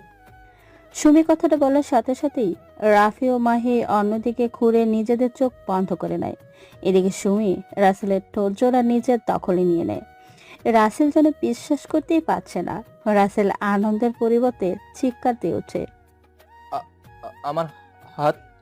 সুমি রাসেলের এমন চিৎকার শুনে তাড়াতাড়ি রাসেলকে ছেড়ে দিয়ে জিজ্ঞেস করে, এই, তোমার আবার কি হলো শুনি? এমনভাবে চিৎকার করলা কেন? আমি তো চিৎকারের মানে তো কিছুই বুঝলাম না। আরে তুমি আমার ঠোঁটের উপরে ঝাঁপিয়ে পড়ে হাতে যে 12 টানা বাজাইলা, সেটার জন্যই চিৎকার করেছি। ইস, বাবুটার হাতে অনেক কষ্ট হচ্ছে, তাই না সোনা? আসো, আমি তোমার হাতে আদর করে দিই। সুমি কথাটা বলি রাসেলের হাতে একটা কিস করে। এদিকে রাসেল আর সুমির এমন ভালোবাসা দেখে মাহিয়া রাফি একে অন্যদিকে চোখাচোখি করছে। এর মাঝেই ফরিদা বেগম রুমে আসে। রাসেল, তুই ওদের সাথে নিয়ে পিঠাগুলো খেয়ে ওষুধ খেয়ে নে, আমি গিয়ে ভাত রান্না করি, কেমন? মা, আমি তো হাত দিয়ে কিছুই ধরতে পারি না, তাহলে আমি খাবো কি করে বলো? আর ওষুধ তো দূরেই থাকলো। সেটাই তো কথা, কিন্তু আমার যে রান্নার কাছে যেতেই হবে, না হলে ফেটে আর ভাত পড়বে না। ফরিদা বেগমের কথা শুনে রাসেল কিছু বলতে যাবে, তার ঠিক আগ মুহূর্তে সুমি বলে ওঠে, আন্টি, আপনি রান্না করতে চলে যান, আমি বরং রাসেলকে খাইয়ে ওষুধ খাইয়ে দিচ্ছি। ঠিক আছে মা, তোমার কথা শুনে খুশি হলাম। রাসেল, সুমিকে আবার আমার মতন জ্বালাতন করিস না কিন্তু। না মা, তুমি কি যে বলো না, ওকে কি আর জ্বালাতন করা যায় নাকি? রাসেল কথাটা সুমির দিকে তাকিয়ে চোখ টিপ দিয়ে বলে, আহ, আমার মা এরকম কথা শুনলে নিশ্চয়ই বলতো, মা তোমাকে খাওয়াতে হবে না, ওকে ঝাড়ু পেটা করলে নিজেই খেতে পারবে। সুমি রাসেলকে খাইয়ে দিচ্ছে, আর রাসেল কষ্ট হইলেও সুমির মুখে দিচ্ছে। অনেকটা সময় খাওয়ার পরে খাওয়া দাওয়া শেষ করে সুমি রাসেলকে ঔষধ খাইয়ে দিয়ে বিদায় নিয়ে বাড়িতে চলে আসে। বাড়িতে এসেই, ভাইয়া, তোমার সাহস কি করে হলো রাসেলের এই অবস্থা করার? আমি যে রাসেলের এই অবস্থা করেছি সেইটা তুই জানলে কি করে শুনি? আর আমি যা করেছি সেটা তোর ভালোর জন্যই করেছি। কি করেছো মানে? আর ভালো করেছো, তাই না? দাঁড়াও, আমিও তোমার হাত ভেঙে দিয়ে দেখাচ্ছি কত মজা লাগে। সুমি, তুই জানিস ও আমার ভালোবাসা নষ্ট করেছে? তাহলে আমি ওর ভালোবাসা তোর সাথে কেন হতে দেব? রাহুলের মুখে এই কথা শুনে সুমি তো অবাক হয়ে তাকিয়ে থাকে রাহুলের দিকে, আর মনে মনে বলে, এই জন্য রাসেলের শত্রু হলো ভাইয়া? তাই তো বলি, ভাইয়া শুধু রাসেলের পিছনে লেগে থাকবে কেন? তা ভাইয়া, রাসেল তোমার ভালোবাসা কি করে নষ্ট করলো শুনি? মনে আছে আমি তোর বান্ধবী রাহিকে ভালোবাসতাম? হুম, কিন্তু রাহি তো তোমাকে দেখতেই পারতো না, সেটা আমি আগে থেকেই জানি। ও হয়তো আমাকে ভালোবাসতো না, কিন্তু ধীরে ধীরে ভালোবাসতো। কিন্তু এই রাসেলের বাচ্চা ওর বাবাকে পাম দিয়ে রাহিকে বিয়ে দিয়েছে। ভাইয়া, রাহি তোমার কপালে নেই, সেটা মনে করে রাসেলের সাথে এমন শত্রুতা বন্ধ করো, কেননা তোমার বোন রাসেলকে ভালোবাসে, আর মৃত্যু ছাড়া আমাদের কেউ আলাদা করতে পারবে না। একটা কথা মনে রাখো, তোমার শরীরে যেই রক্ত বইছে আমার শরীরেরও ঠিক সেই রক্তই বইছে। রাগ তোমার থেকে আমারও কম নয়। কথাটা বলে সেখান থেকে সুমি হনহন করে চলে যায়। এদিকে রাহুল দাঁড়িয়ে দাঁড়িয়ে ভাবতে থাকে, সুমি, তুই যতই ওকে ভালোবাসিস না কেন, আমি তোদের এক হতে দিব না। ওই রাসেলের বাচ্চা আমাকে যেই কষ্টটা দিয়েছে আমি তার 1000 গুণ বেশি কষ্ট দিব। তখন রাসেল পাগল হয়ে রাস্তায় রাস্তায় ঘুরে বেড়াবে। ভাবতেও অবাক লাগে। এইদিকে দিন যাচ্ছে আর রাসেল আর সুমির ভালোবাসা গভীরতাও বৃদ্ধি পাচ্ছে। রাসেল অনেক কষ্টের পরে চেয়ারম্যানের দলকে ফাইনালের কাপ নিয়ে দেয়। এতে রাসেল চেয়ারম্যানের কাছে আরো প্রিয় হয়ে যায়। রাসেল আর সুমি একদিন গাছের নিচে বসে কথা বলছে। আচ্ছা রাসেল, তোমার যে এই অবস্থা, আর জানোই আমার বাবা হলেন চেয়ারম্যান, এখন কি তোমার মনে হয় না তোমাকে পাওয়ার জন্য কিছু একটা করা উচিত? দেখো, আমি তো তোমাকেই পেতে চাই সব সময়। তোমাকে পাওয়ার জন্য আমি সব কিছু করতে পারি। তাহলে বাড়িতে বসে আছো কেন? একটা জব করো। এইসব খেলা দিয়ে কিছুই হবে না, বুঝলে? সুমি, তুমি আমাকে যা খুশি করতে বলো, শুধু এই খেলাটা ছাড়তে বলবে না। কেননা আমি তোমাকে ছাড়তে পারি হাসতে হাসতে, তবুও ফুটবলকে ছাড়তে পারবো না। তুমি এই কথা বলতে পারলে? আমার থেকে তোমার কাছে সামান্য ফুটবলের দাম বেশি হয়ে গেল। থাকো, তোমার ফুটবল খেলা নিয়ে আমি চললাম। রাসেল আর সুমিকে আটকালো না, কেননা রাসেল ভালো করেই জানে সুমিকে আটকিয়ে কোনো লাভ হবে না, কেননা আজকাল টাকা ছাড়া কেউ কাউকে পছন্দ করে না। রাসেল সেখান থেকে মন খারাপ করে চলে আসে। খেলার সুমির দেওয়া কষ্টের মাঝে দিয়ে পার হয়ে যায় অনেকগুলো দিন। এখন রাসেল জেলা টিমের হয়ে খেলা নানান জেলাতে গিয়ে গিয়ে খেলে। এদিকে সুমিও খেলার মাধ্যমে ভালোই নামডাক কামিয়েছে। আসলে আমার মনে হয় না সুমিত তোকে সত্যি মন থেকে ভালোবেসেছিল। যদি ভালোই বাসতো তাহলে তো আর তোকে এইভাবে ছেড়ে দিতে পারতো না। বন্ধু, আমি জানি সুমি ওর ভাইয়ের প্রতিশোধ নিতেই আমার সাথে ভালোবাসার নাটক করেছে। আর তাছাড়া এই দুনিয়ায় যার টাকা নেই তার কিচ্ছু নেই। টাকাই দুনিয়ার সব রে মামা, টাকাই দুনিয়ার সব। জানিস দোস্ত, সুমির সাথে আমার সম্পর্কটা ভাঙার পরে আমার মা আমার কাঁধে হাত রেখে বলতো, বাবা, আজকাল যার কাছে টাকা আছে তার কাছে সব আছে। টাকা থাকলে ভালোবাসা পাওয়ার জন্য সুন্দর হওয়ার প্রয়োজন হয় না। টাকা থাকলে সুন্দর মেয়ে এমনি কপালে জুটে যায়। তুই এখন ভালোবাসার পিছনে না ছুটে টাকা কামানোর মেশিন হয়ে যা। দেখবি সুমির মতন ভালোবাসা তোর কাছে কোনো কমতি হবে না। মামা, আমি সেদিন একটা কথা ভালো করেই বুঝেছি। জীবনে ভালো কিছু পেতে হলে অবশ্যই কষ্ট করতে হবে, আর সেই দিকেই তোমার লক্ষ্য থাকতে হবে অটুট। কেননা লক্ষ্য যদি হয় তোমার সঠিক, তাহলে সফলতা তোমার একদিন হবেই হবেই। তা মামা, তোর আর মায়ের খবর কি? চলছে ভালোই, তবে মাহি তোর জন্য সবসময় মন খারাপ করে থাকে। সুমি কেন যে তোর মনটা নিয়ে সিনেমিনি খেললো। বাদে দোস্ত, আর আমি শুনেছি সামনের মাসে সুমি নাকি জাতীয় দলে টেকার জন্য খেলতে যাচ্ছে। আমিও সেটাই শুনেছি। আমি জানি সুমি ঠিকবে, কেননা সুমির খেলার স্কিলটা অনেক ভালো। দোয়া করি সুমি জীবনে অনেক বড় হোক। আমি না হয় ওর স্মৃতিগুলোকে আঁকড়ে ধরি, পুরো জীবনটা পার করে দেব। আচ্ছা বন্ধু, সুমি যদি তোর কাছে কখনো ফিরে আসে তাহলে তুই কি তাকে ক্ষমা করে দিয়ে বুকের ঘরে জায়গা দিবি? বন্ধু, যাকে একবার ভালোবাসা যায় তাকে না কখনো ভোলা যায় না। একেবারে মনের সাথে গেঁথে থাকে। সেই মানুষটা চলে গেলেও তার রেখে যাওয়া স্মৃতিগুলো সারাক্ষণ কুড়ে কুড়ে খায়। তবে আমি এই বুকে সুমিকে ছাড়া কাউকে জায়গা দিতে পারবো না রে। তবে একটা কথা আমার মাথায় ঢুকছে না, আর রাহুল তোর উপরে কত আক্রমণ করেছে, কিন্তু তার থেকে আজব ঘটনা হলো সুমি তোর সাথে সম্পর্কটা ভাঙার পর থেকে রাহুল তোর উপরে একটা বারের জন্য আক্রমণ করেনি। এটা লজিক কি আসলে? আরে বেটা, এটা বুঝিস না? সুমির দেওয়া আঘাতে আমি তো ওর মতোই কষ্ট পেয়েছি সেকা খেয়ে। এতে ও অনেক খুশি হয়েছে। এভাবে দুই বন্ধু কথা বলে বাড়িতে চলে আসে। এদিকে রাসেল বাড়ি থেকে কিছুদিন পর পর কোথায় হারিয়ে যায় সেটা কেউ জানে না। রাসেলকে নিয়ে ওর বাবা মায়ের চিন্তার যেন কোনো শেষ নেই। আচ্ছা রাসেল, কিছুদিন পর পর কোথায় যায়? আমার তো ওকে নিয়ে খুব চিন্তা হয়। আমিও তো সেটাই ভাবি, ওকে জিজ্ঞেস করলেও বলে না। আমরা জানি ও বিভিন্ন জেলাতে খেলতে যায়, তারপরেও কোথায় যায় সেটা অজানা। আমার তো ওকে নিয়ে খুব চিন্তা হচ্ছে। ও কোনো খারাপ পথে হাঁটছে না তো? না হলে টাকা পাচ্ছে কোথায়? দেখো রাসেলের মা, রাসেলের উপর আমার পুরো বিশ্বাস আছে। ও আর যাই করুক না কেন, কখনো খারাপ কাজের সাথেও নিজেকে জড়াবে না। তোমার কথা যেন সত্যি হয়। আল্লাহ আমার ছেলেটাকে তুমি সব সময় দেখে রাখো। এদিকে রাসেল আজকে ঢাকা এসেছে একটা লোকের সাথে দেখা করার জন্য। রাসেল ওয়েটিং রুমে বসে আছে। দুপুর পেরিয়ে সন্ধ্যা হয়ে আছে, তবুও রাসেলকে ডাকে না দেখে রাসেল যেই না বেরিয়ে আসতে যাবে ঠিক তখনই লোকটি রাসেলের কাছে আসে আর রাসেলকে বলে, হ্যালো মিস্টার রাসেল, আমি হলাম মিস্টার মাসুদ। আর সরি এত সময় তোমায় বসিয়ে রাখার জন্য। স্যার এতে সরি বলার কি আছে? আপনি আমার সাথে দেখা করতে ডেকেছেন, এটাই আমার কাছে অনেক। আমি তোমার জন্য ভিতরে কাজ করলাম। আমি তোমাকে পরীক্ষা করার জন্য বিভিন্নভাবে বিভিন্ন দলের সাথে খেলেছি। তুমি সবার মন কেড়ে নিয়েছো খেলার মাধ্যমে। সবাই তোমাকে জাতীয় দলে চান্স দিয়েছে। অভিনন্দন মিস্টার রাসেল। ধন্যবাদ স্যার, আজকে আমি আপনার জন্য হয়তো জাতীয় দলের হয়ে খেলার সুযোগটা পেলাম। রাসেলের মনে খুশি যেন কোনো কমতি নেই। আজকে রাসেলের মনের কোণে জমে থাকা ইচ্ছাটা পূরণ করতে পেরেছে। রাসেল সবকিছু বুঝে নিয়ে বাড়ি চলে আসে। রাসেলের 3 দিন পরে খেলা আছে নেপালের সাথে, কেননা কয়েকটি দেশ মিলে একটা টুর্নামেন্ট আয়োজন করেছে।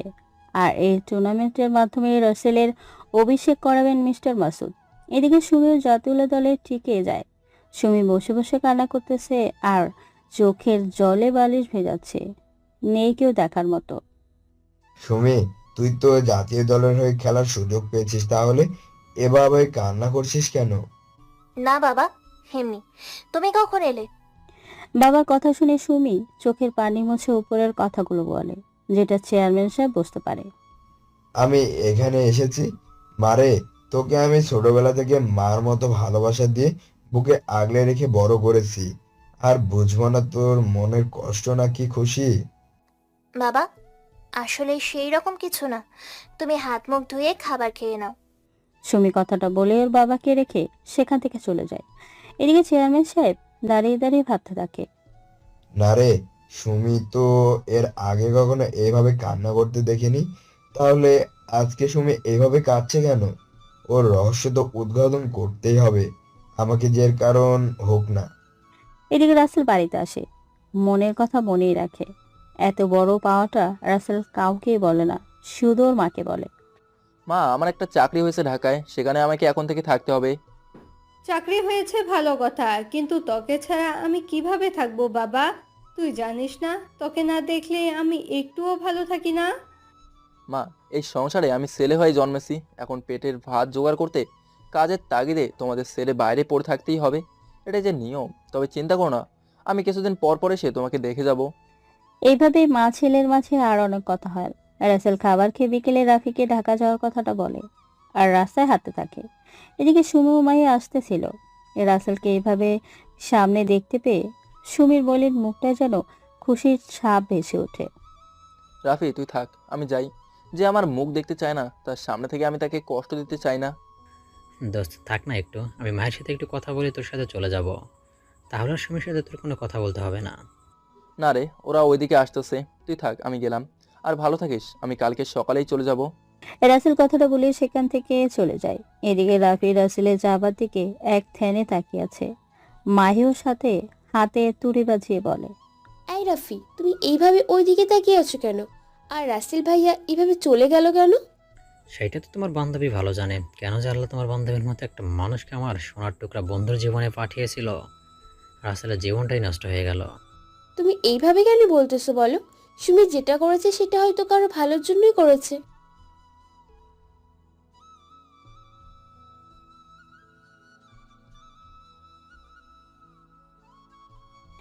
রাফির কথা শুনে সুবির চোখের জল ছলছল করতেছে। এই বুঝে পানি বুক ভেঙে বেরিয়ে আসবে। সুমি সেখানে কিছু না বলে চলে আসে। তুমি শুধু শুধু ওকে কথাগুলো বললে। দেখলে তো ও কষ্ট পেয়ে চলে গেল। এমনিতেই ওর মনটা ভালো নেই দেখে আমি ঘুরতে নিয়ে আসলাম। কি যেন হয়েছে, সারাক্ষণ মনটা একদম মলিন করে রাখে। কে বুঝি জিজ্ঞেস করলে কিছুই বলে না কোনো একটা কারণে। আরে দূর, আমার মন ভালো নেই, কি বললো? দেখলে না, কিছুই বললো না রাসেল চলে যাওয়ার পরও। হয়েছে, এখন ওইসব বাদ দিয়ে আমাদের প্রেমটা মাটি না করে চলো একটু মধুর সুখে প্রেম করি। প্রেমকে আর কি করবো বলো? তোমার বান্ধবী আমার বন্ধুর সাথে যেটা করলো তাতে তো আমারই মনটা ভালো নেই। তার উপরে বন্ধু আমার কালকে ঢাকা চলে যাবে, সে চিন্তায় আমি শেষ। এটাই ভালো হবে। সুমিকে না দেখলে হয় রাসেল ভাইয়ের একটু হলেও কষ্ট কম হবে। তাই তার ভালোর জন্য তুমি এত কষ্ট পেও না, কেমন? তোমার মন ভালো করার জন্য আমি তো আছি, কিন্তু তার মন ভালো করার জন্য তো কেউ নাই। ভাইয়ের ফুটবলার হওয়ার স্বপ্নটা নষ্ট হয়ে গেল, তাই না? তোমার বান্ধবীর জন্য ওর জীবনটা সব সাজানোর স্বপ্নগুলি নষ্ট হয়ে গেছে। শুধু কি ফুটবল নাকি? এইভাবে ওদের মাঝে আরো অনেক কথা হয়। এদিকে রাসেল কষ্ট মনে বাড়িতে চলে আসে। ছেলের মনে এমন কষ্ট দেখে ফরিদা বেগমের বুঝতে বাকি থাকে না যে সুমির সাথে দেখা হবার জন্যই রাসেল এত কষ্ট পাচ্ছে। তাই আর সে কিছু বলে না। রাসেল রুমে এসে চোখের জলে বুক ভাসিয়ে বালিশ ভেজায়। এভাবে রাতটা কেটে যায়। সকালে রাসেলের জন্য ওর মা ভালো কিছু রান্না করে। আজকে ছেলে চলে যাবে। রাসেলের বাবা কাজে যায়নি। ঘড়ি কাটা 9টা ছুঁচে। ফরিদা বেগম খাবার খেতে দিয়ে বলছে, রাসেল, এখানে গিয়ে আবার খেলাধুলায় নিজেকে ব্যস্ত করিস না, সব সময় মনোযোগ দিয়ে কাজ করিস, কেমন? মা, তুমি তো জানো না তোমার ছেলে এই খেলার জন্যই ঢাকা যাচ্ছে। তার এখন খেলাটাই চাকরি হয়ে গেছে। না মা, আমি একদম বদমাশি করব না। শুধু মাঝে মাঝে সুমির কথা মনে হলে একটু মন খারাপ করে নির্জনে বসে থাকবো। শোনো ছেলের কথা, আমি একটা বুঝি না, তুই ওই মেয়ের কথা কেন এখনো মনে রেখে কষ্ট পাচ্ছিস? সে তো ঠিকই তোকে ভুলে শান্তিতে আছে। তোর মা ঠিকই বলেছে। সুমি মেয়ে হয়ে যদি তোকে ভুলতে পারে, তাহলে তুই ছেলে হয়ে কেন ওকে ভুলতে পারবি না বল? আব্বা, কিছু কিছু জিনিস আছে যেটা চাইলেও ভোলা যায় না। কেন না সেই স্মৃতিগুলা বুকের গভীরে গিয়ে গেঁথে থাকে। যাই হোক, তোমরা কিন্তু আমার জন্য মোটেও চিন্তা করবে না। সবসময় ভালো করে খাওয়া দাওয়া আর নামাজ পড়বে। আমি মাসে মাসে টাকা পাঠিয়ে দেবো। তারপরে আব্বা, তোমাকে আর ওই চাতালে কাজ করতেও হবে না। রাসেল, দোয়া করি আল্লাহ তোর কথা কবুল করে তোর সকল মনের ইচ্ছে যেন পূরণ করে। রাসেল ওর বাবা মায়ের পায়ে হাত দিয়ে সালাম করে ঢাকার উদ্দেশ্যে বেরিয়ে পড়ে। রাসেলের বাবা মা পিছে পিছে আসে। চোখের কোণে লুকিয়ে আছে পানি। এদিকে সুমি রাস্তার পাশে দাঁড়িয়ে আছে, এক নজর রাসেলকে দেখার জন্য। রাসেল সুমিকে শেষবারের জন্য হলেও দেখতে পেয়ে খুব করে যেন ভালো লাগে। রাসেল শেষবারের মতো বলে, আমি চলে যাচ্ছি, আর কখনো তোমার সামনে পড়ে তোমার শত বিরক্তের কারণ হব না। ভালো থেকো সব সময়, আর দোয়া করি আল্লাহ তোমার মনের ইচ্ছাগুলোকে যেন পূরণ করে। রাসেল কথাটা বলেই সেখান থেকে চলে যায়। সুমি কিছুই বলে না, কেননা সুমি এক মুহূর্তের জন্য যেন কথা বলার ভাষা হারিয়ে ফেলেছে। চোখ থেকে অঝরে পানি পড়ছে। চাতক পাখির মতো যত দূর দেখা যায় রাসেলকে, তত দূর পর্যন্ত তাকিয়ে আছে পলকহীন দৃষ্টিতে। আজকে যেন সুমি খুব করে রাসেলকে জড়িয়ে ধরে বলতে ইচ্ছে করছে, ভালোবাসি তোমায়, বড্ড বেশি ভালোবাসি যে তোমায়। সুমি কান্না করতে করতে বাড়িতে যাওয়ার জন্য পা বাড়ালেই মাহির সাথে দেখা হয়। মাহি সুমিকে এইভাবে কান্না করতে দেখে বলে, কি রে সুমি, রাসেল ভাইয়া তোর চোখের সামনে থেকে চলে যাচ্ছে। আজকে তো তোর অনেক আনন্দ হবার কথা, তুই আনন্দে উল্লাস না করে এভাবে চোখের জলে বুক ভাসাচ্ছিস কেন? মাহি, তুই কি আমাকে এইভাবে বলবি? তোরা শুধু আমার বাইরের রূপটা দেখেই বিচার করলি। আমি বেঈমান।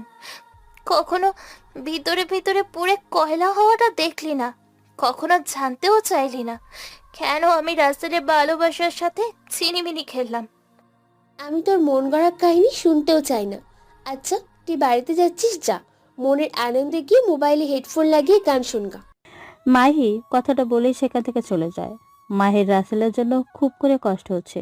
সুমি তো কষ্ট বুক ফেটে যাচ্ছে, কিন্তু দেখার মতো কেউ নেই। এদিকে রাফি রাসেলকে গাড়িতে উঠিয়ে দিয়ে জড়িয়ে ধরে কান্না করে দেয়।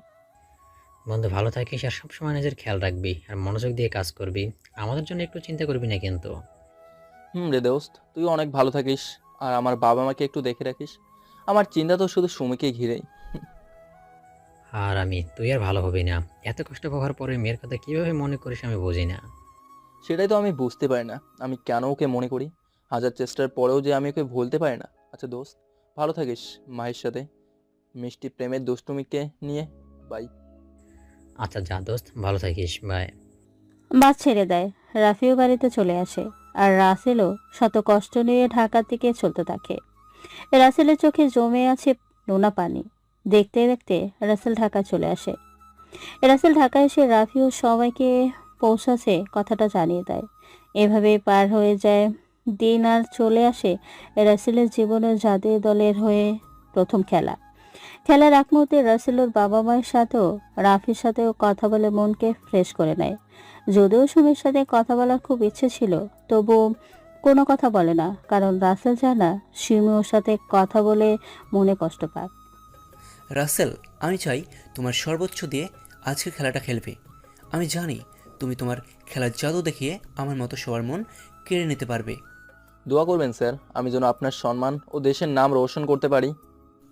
তোমার জন্য আমার দোয়া সবসময় আছে। আচ্ছা, আল্লাহর নাম নিয়ে এখন মাঠে নেমে পড়ো। ঠিক আছে স্যার। রাসেল সবার সাথে মাঠে নেমে পড়ে। রাসেলের যখন এটাই প্রথম ম্যাচ, তাই ম্যাচের ক্যাপ্টেন রাসেলকে অভিষেক করেন। বাংলাদেশের জাতীয় সঙ্গীত গাওয়ার পরে কিছু সময় পরে খেলার জন্য সবাই মাঠে পজিশন নিয়ে নেয়। রাসেল মাঠ ফিল্ডে বল নিয়ে দাঁড়িয়ে আছে। টস জিতে ফেভারিট বাঁশির সুরে বল ওদের দলের অন্য একজনের কাছে বল দিয়ে খেলা শুরু করে। খেলা জমছে অস্থিরভাবে।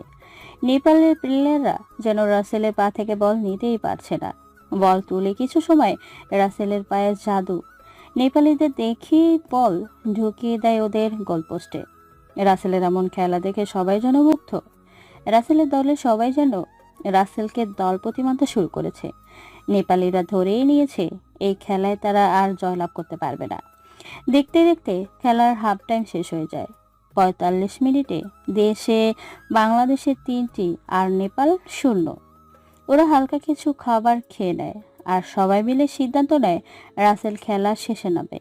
কেননা 3টি গোল তো দিয়েই দিয়েছে, আর দরকার নেই। কিন্তু রাসেল সেটা কিছুতেই মানে না। স্যার, আপনি সবাইকে বলে দিয়েন আমি বাকি সময়টুকুও খেলবো। কেননা নেপালি প্লেয়ারদের হালকাভাবে নিলে হবে না, ওরাও যথেষ্ট ভালো খেলে। আমি মাঠে না থাকলে যা কিছু ঘটে যেতে পারে। রাসেল, তুমি যেটা বলেছো সেটা অবশ্য ঠিক আছে, তবে তোমার না খেললেও কিন্তু হতো। আচ্ছা, তুমি যখন চাচ্ছ খেলতে তো খেলো। ধন্যবাদ স্যার। রাসেল আবারও সবাইকে নিয়ে মাঠে প্রবেশ করে। এবার খেলা শুরু কিছু সময় পরে ওদের দলের একজন রাসেলের পায়ে মেরে ফেলে দেয়। রাসেল ব্যথায় চিৎকার করে ওঠে। ফেভারির সাথে সাথেই প্লেয়ারটিকে সতর্ক বার্তা হিসেবে হলুদ কার্ড দিয়ে দেখিয়ে দেয়। রাসেল একটা সেবা পাবার পরে আবার খেলার জন্য প্রস্তুত হয়ে ওঠে। রাসেলের মনে কেন জানি একটা রাগ কাজ করে। সাথে সাথেই ওই প্লেয়ারকে খেলার ভাঁজে এমন মার দেয় যেটা ফেভারি ফাউল বলে গণ্য করতে পারে না। ব্যাস, হয়ে গেল রাসেলের সাথে পাঙ্গা নিতে আর কোনো প্লেয়ার আসে না। রাসেল খেলা শেষ করে বাংলাদেশের হয়ে 5টা গোল করে। খেলা শেষে স্কোর বাংলাদেশ 7, নেপাল 0। সবাই রাসেলকে নিয়ে খুশিতে যেন আত্মহারা। রাসেল, তুমি খুব ভালো খেলেছো। তোমার খেলা দেখে সবাই মুগ্ধ। তোমাকে বিভিন্ন ক্লাবের হয়ে খেলার জন্য অনেক আবেদনও করেছে আমার কাছে। স্যার, আপনার মাধ্যমে আমি এত দূর আসতে পেরেছি। আমি চাই আমার মাধ্যমে যেন আপনার সম্মানটাও অনেক উঁচুতে ওঠে। রাসেল, আমি তোমাকে যতই দেখছি ততই মুগ্ধ হয়ে যাচ্ছি। আর হ্যাঁ, এই টুর্নামেন্টটা কিন্তু আমাদের জিততেই হবে। স্যার, আপনার সবাই আমার পাশে থাকলে আমি ইনশাআল্লাহ এই টিম নিয়েই টুর্নামেন্টটা জেতার চেষ্টা করব। আমি জানি তুমি পারবে, তোমার পায়ে সেই জাদু আছে। এভাবে ওদের মাঝে আরো অনেক কথা হয়। রাসেল রুমে এসে ফ্রেশ হয়ে খাবার খেয়ে একটু রেস্ট নেয়। বিকেলে বাড়িতে ফোন করে। হ্যালো মা, তোমরা সবাই কেমন আছো? তোমাদের খুব মিস করছি আমি এখানে এসে। আমরা অনেক ভালো আছি বাবা, তুই কেমন আছিস সেটা আগে বল। আমি অনেক ভালো আছি। আর মা, বাবা কি এখনো আমার উপরে রাগ করে? পাগল ছেলে একটা। তোর বাবা তো এখন তোর কথা সব সময় বলে, তোকে ছাড়া তার একটুও ভালো লাগে না। বাবা, মন দিয়ে কাজ করিস আর সবার সাথে ভালো ব্যবহার করিস, কেমন? ঠিক আছে মা, আর তোমরাও ভালো থেকো কিন্তু। আচ্ছা, এখন রাখি, পরে কথা হবে। রাসেল কলটা কেটে দিয়ে ঘুমের রাজ্যে হারিয়ে যায়। এভাবেই খেলাধুলা করতে করতে রাসেলের নাম ডাক সারা দেশে ছড়িয়ে পড়ে। রাসেল এখন দেশের বাইরেও খেলতে যায় ক্লাবের হয়ে। এখন রাসেলের কাছে টাকা পয়সার কোনো কমতি নেই। এদিকে সুমিও ভালো নাম করেছে, তবে সেটা দেশের মাঝে। বাইরের দেশে এখনও তেমন নাম ডাক অর্জন করতে পারেনি। দেখতে দেখতে পার হয়ে যায় 4টা বছর। রাসেলের খুব করে ইচ্ছে করে বাবা মার মুখটা দেখতে। তাই রাসেল আজকে বাড়িতে চলে যাবে বলে ঠিক করে। রাসেল সাধারণ হয়ে বাসে চড়ে ওর বাড়িতে এসে দেখতে পায় ওর মা কাজ করতেছে। রাসেল পিছন থেকে বলে, মা, তুমি কেমন আছো? রাসেলের মুখে এমন কথা শুনে ফরিদা বেগম যেন বিশ্বাসই করতে পারছে না। ফরিদা বেগম রাসেলকে গিয়ে জড়িয়ে ধরে বলে, বাবা, আমি কি তোকে ছাড়া ভালো থাকতে পারি? তুই এসেছিস, এখন আমি অনেক ভালো হয়ে গেছি। কেমন আছিস তুই? আমিও অনেক ভালো আছি। তা বাবা কোথায়? তাকে তো দেখছি না। তোর বাবা কেন যেন মনে হচ্ছিল তুই আজকালের মধ্যেই আসবি, তাই তোর বাবা নদীর টাটকা বোয়াল মাছ কিনতে গেছে। কেননা তোর বাবা শুনেছে এই পাড়ার নাকি অনেক একটা বোয়াল মাছ ধরেছে 15 কেজির। ওরে বাবা, এত বড় মাছ আব্বা আমার জন্য কিনতে গেছে? তাহলে তো খুব মজা হবে। তোর বাবা তো একই শখ, তোকে কত কি কি এনে খাওয়াবে।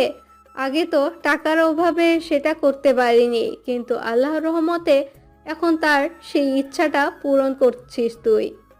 তোমরা আমার জন্য দোয়া করিও, আমি যেন এভাবেই তোমাদের মনের সকল ইচ্ছা পূরণ করতে পারি। রাসেল, জানিস সুমি এখন দেশের নামকরা একজন ক্রিকেটার। প্রতিদিন সংবাদ মাধ্যমের লোক এসে সুমির সাক্ষাৎ নিয়ে যায়। গ্রামের মাঝে ওর খুব নাম ডাক হয়েছে। মা, তুমি তো জানো না, তোমার ছেলের এখন ওর থেকেও বেশি নাম ডাক। ওকে তো দেশের মানুষ চেনে, আর তোমার ছেলেকে সারা পৃথিবীর মানুষ চেনে। মা, তাই তাহলে তো ভালোই, আমাদের গ্রামের কেউ একজন এত বড় হয়েছে। এভাবেই মা ছেলের মাঝে আরো অনেক কথা হয়। কিছু সময় পরে রাসেলের বাবা সেই মাছটা রাফিকে সাথে করে বাড়িতে নিয়ে আসে।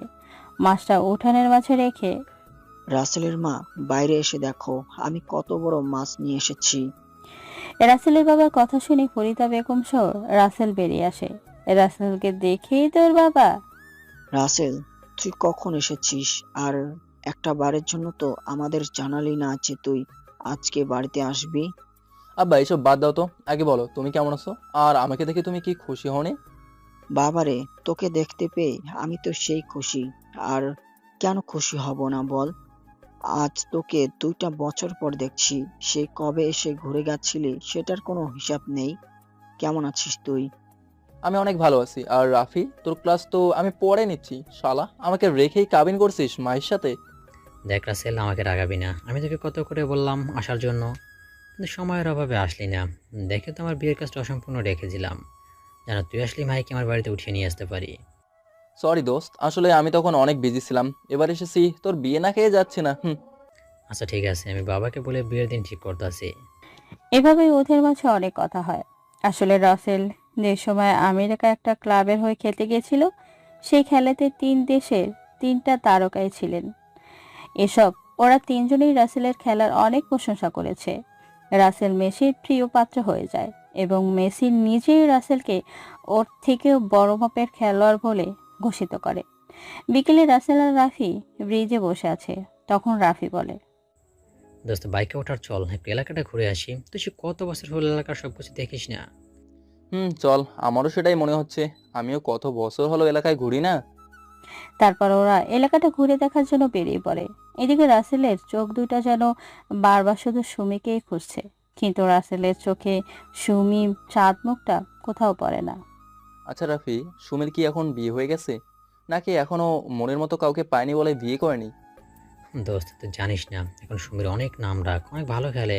ভালো ভালো ঘর থেকে বিয়ের প্রস্তাব আসে। চেয়ারম্যান সাহেবও রাজি হয়ে যায় মেয়েকে দিতে। কিন্তু কিন্তু কি দোস্ত, আমি তো কিছু বুঝতেছি না, একটু খুলে বলতো। সুমি তার আপন মানুষটার জন্য আজ অপেক্ষা করে বসে আছে। তার এক কথা, তাকে ছাড়া কখনো বিয়ে করবে না।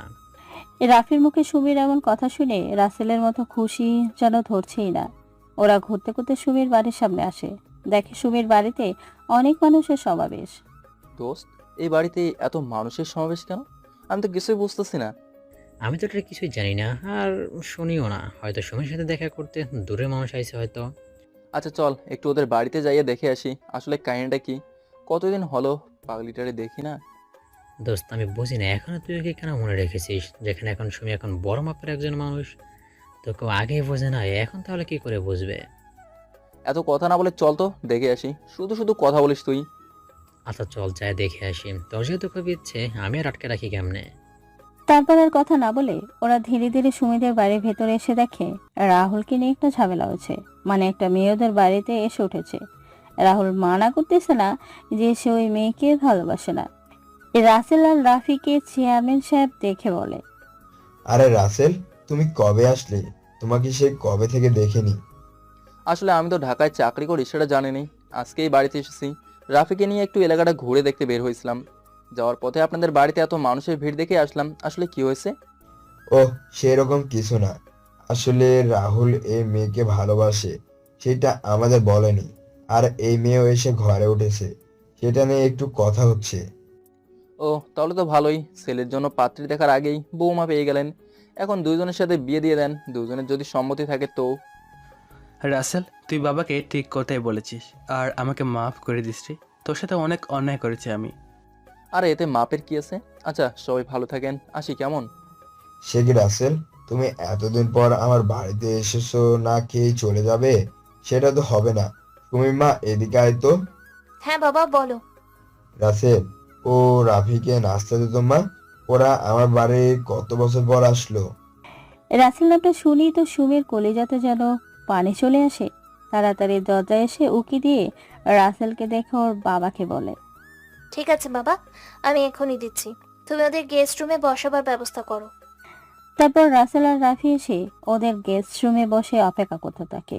এদিকে কিছু সময় পরে সুমি সব ধরনের খাবার যেমন পিঠা, ফল ও মিষ্টি, জুস আরো অনেক কিছু নিয়ে আসে। সুমিকে দেখেই রাসেল অবাক দৃষ্টিতে তাকিয়েছে। রাসেলের এমন করে তাকানো দেখে সুমি মনে হয় একটু লজ্জায় পেয়ে যায়। রাফি, তোমরা খাবারগুলো খেয়ে নাও, আর তোমার বন্ধুকে বলো খেয়ে নিতে। রাসেল, তোর জন্য একটা বেইমান মেয়ের বাড়িতে খাবার খেতে হচ্ছে, এই কষ্ট আমি কোথায় রাখবো বল? দেখ, সে হয়তো বেইমান হতে পারে, কিন্তু এই খাবারগুলো তো আর বেইমান না, তাই না? তাই তাড়াতাড়ি খাবারগুলো খেয়ে শেষ কর। ওদের মুখে বেঈমান কথাটা শুনেই কেন জানি খুব করে কষ্ট হতে থাকে সুমির। সুমি যেন সহ্য করতেই পারছে না এই কথাগুলো।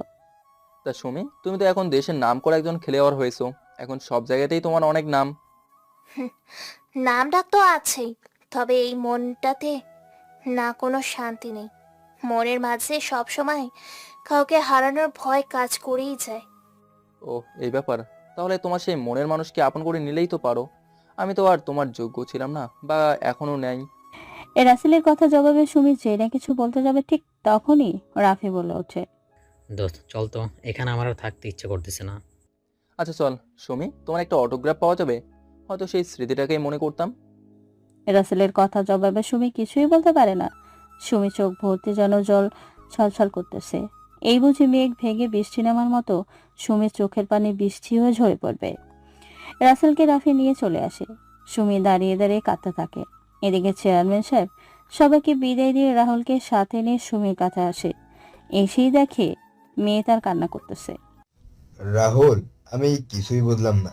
সেদিন রাসেল ঢাকায় গেল, সুমি বাইরে থেকে এসে সেই কান্না করলো, আবার আজকেও রাসেলকে দেখে কান্না করলো। এর কারণ কি?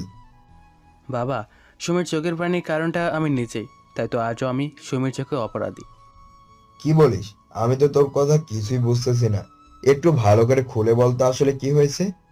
আসলে বাবা, আজ থেকে 4 বছর আগে রাসেল আর সুমি একে অপরকে খুব ভালোবাসতো। আমি আবার একটা কারণে রাসেলকে সহ্য করতে পারতাম না। সবসময় ওকে মারার জন্য ঘুরে বেড়াতাম। যেখানে আমার ভুল ধারণা ছিল রাসেল আমার সাথে কোনো অন্যায় করেনি। তারপর কি হয়েছে সেটা বল। আমার কিন্তু সুমির চোখের পানি সহ্য হয় না। আমি জানতে পারি সুমি রাসেলকে খুব ভালোবাসে, আর আমি ওদের দুজনকে আলাদা করতে পারলে মনে সব থেকে বেশি আনন্দ পেতাম। তাই আমি সুমিকে ভয় দেখাই। সুমি বাবাকে তুই সেই কথাগুলো বল না। রাহুলের কথা শুনে সুমি কান্না ভেজা চোখটা মুছে বলতে শুরু করে, ভাইয়া আমাকে এসে একদিন বলে আমি যদি রাসেলের সাথে সম্পর্ক রাখি তাহলে ও রাসেলকে প্রাণে মেরে ফেলবে, যেখানে তার আগেও অনেকবার মেরেছিল। ভাইয়ার কথা শুনে আমার তো মনে ভয় হতে শুরু করে, রাসেলের কিছু হলে আমার কি হবে। তাই আমি ভাইয়াকে বলি আমি সম্পর্ক ভেঙে দিব, তাও যেন রাসেলকে কিছু না করে। আর ভাইয়াও রাজি হয়ে যায়। আমিও একদিন রাসেলের সাথে দেখা করার জন্য সেই ফুল গাছটা নিচে অপেক্ষা করতেছি, তবুও রাসেল আসে না। রাসেল, তুই শুধু আয়, দেখ তোর কি করি। সুমি দাঁড়িয়ে দাঁড়িয়ে রাগে ফুঁসতেছে আর কত কি বলতেছে। এদিকে রাসেল এসেই দেখে সুমি এসে আগেই দাঁড়িয়ে আছে। এই রে, মহারানী তো আগে এসেছে, আর চেহারায় যে রকম রাগ ফুটে উঠেছে, না জানি আজকে আমার সাথে কি করে। দেখি কাছে যাই। হাই সুমি। এত সময় দাঁড়িয়ে রেখে এখন আছে হাই সুমি বলতে? এই, তোর কি এখন আসার সময়? আসলে একটা খেলা থাকায় আটকে গেছিলাম, সরি বাবু। দেখ, তুই আজকের পর থেকে ওই খেলা নিয়েই থাক। তোর সাথে আমার আর রিলেশন চালিয়ে যাওয়া সম্ভব না। তোর নাই কোনো টাকা, নাই কোনো ঘর বাড়ি, এমনকি কোনো চাকরিও করিস না, তাই তোর মতো ফকিরের সাথে আমার কোনোভাবেই চায় না। সুমির কথা শুনে রাসেল যেন 2 মিনিট ধ্যানের মাঝেই থাকে। কেননা রাসেল ভাবতেই পারছে না সুমি এইভাবে কিছু বলবে ডেকে এনে।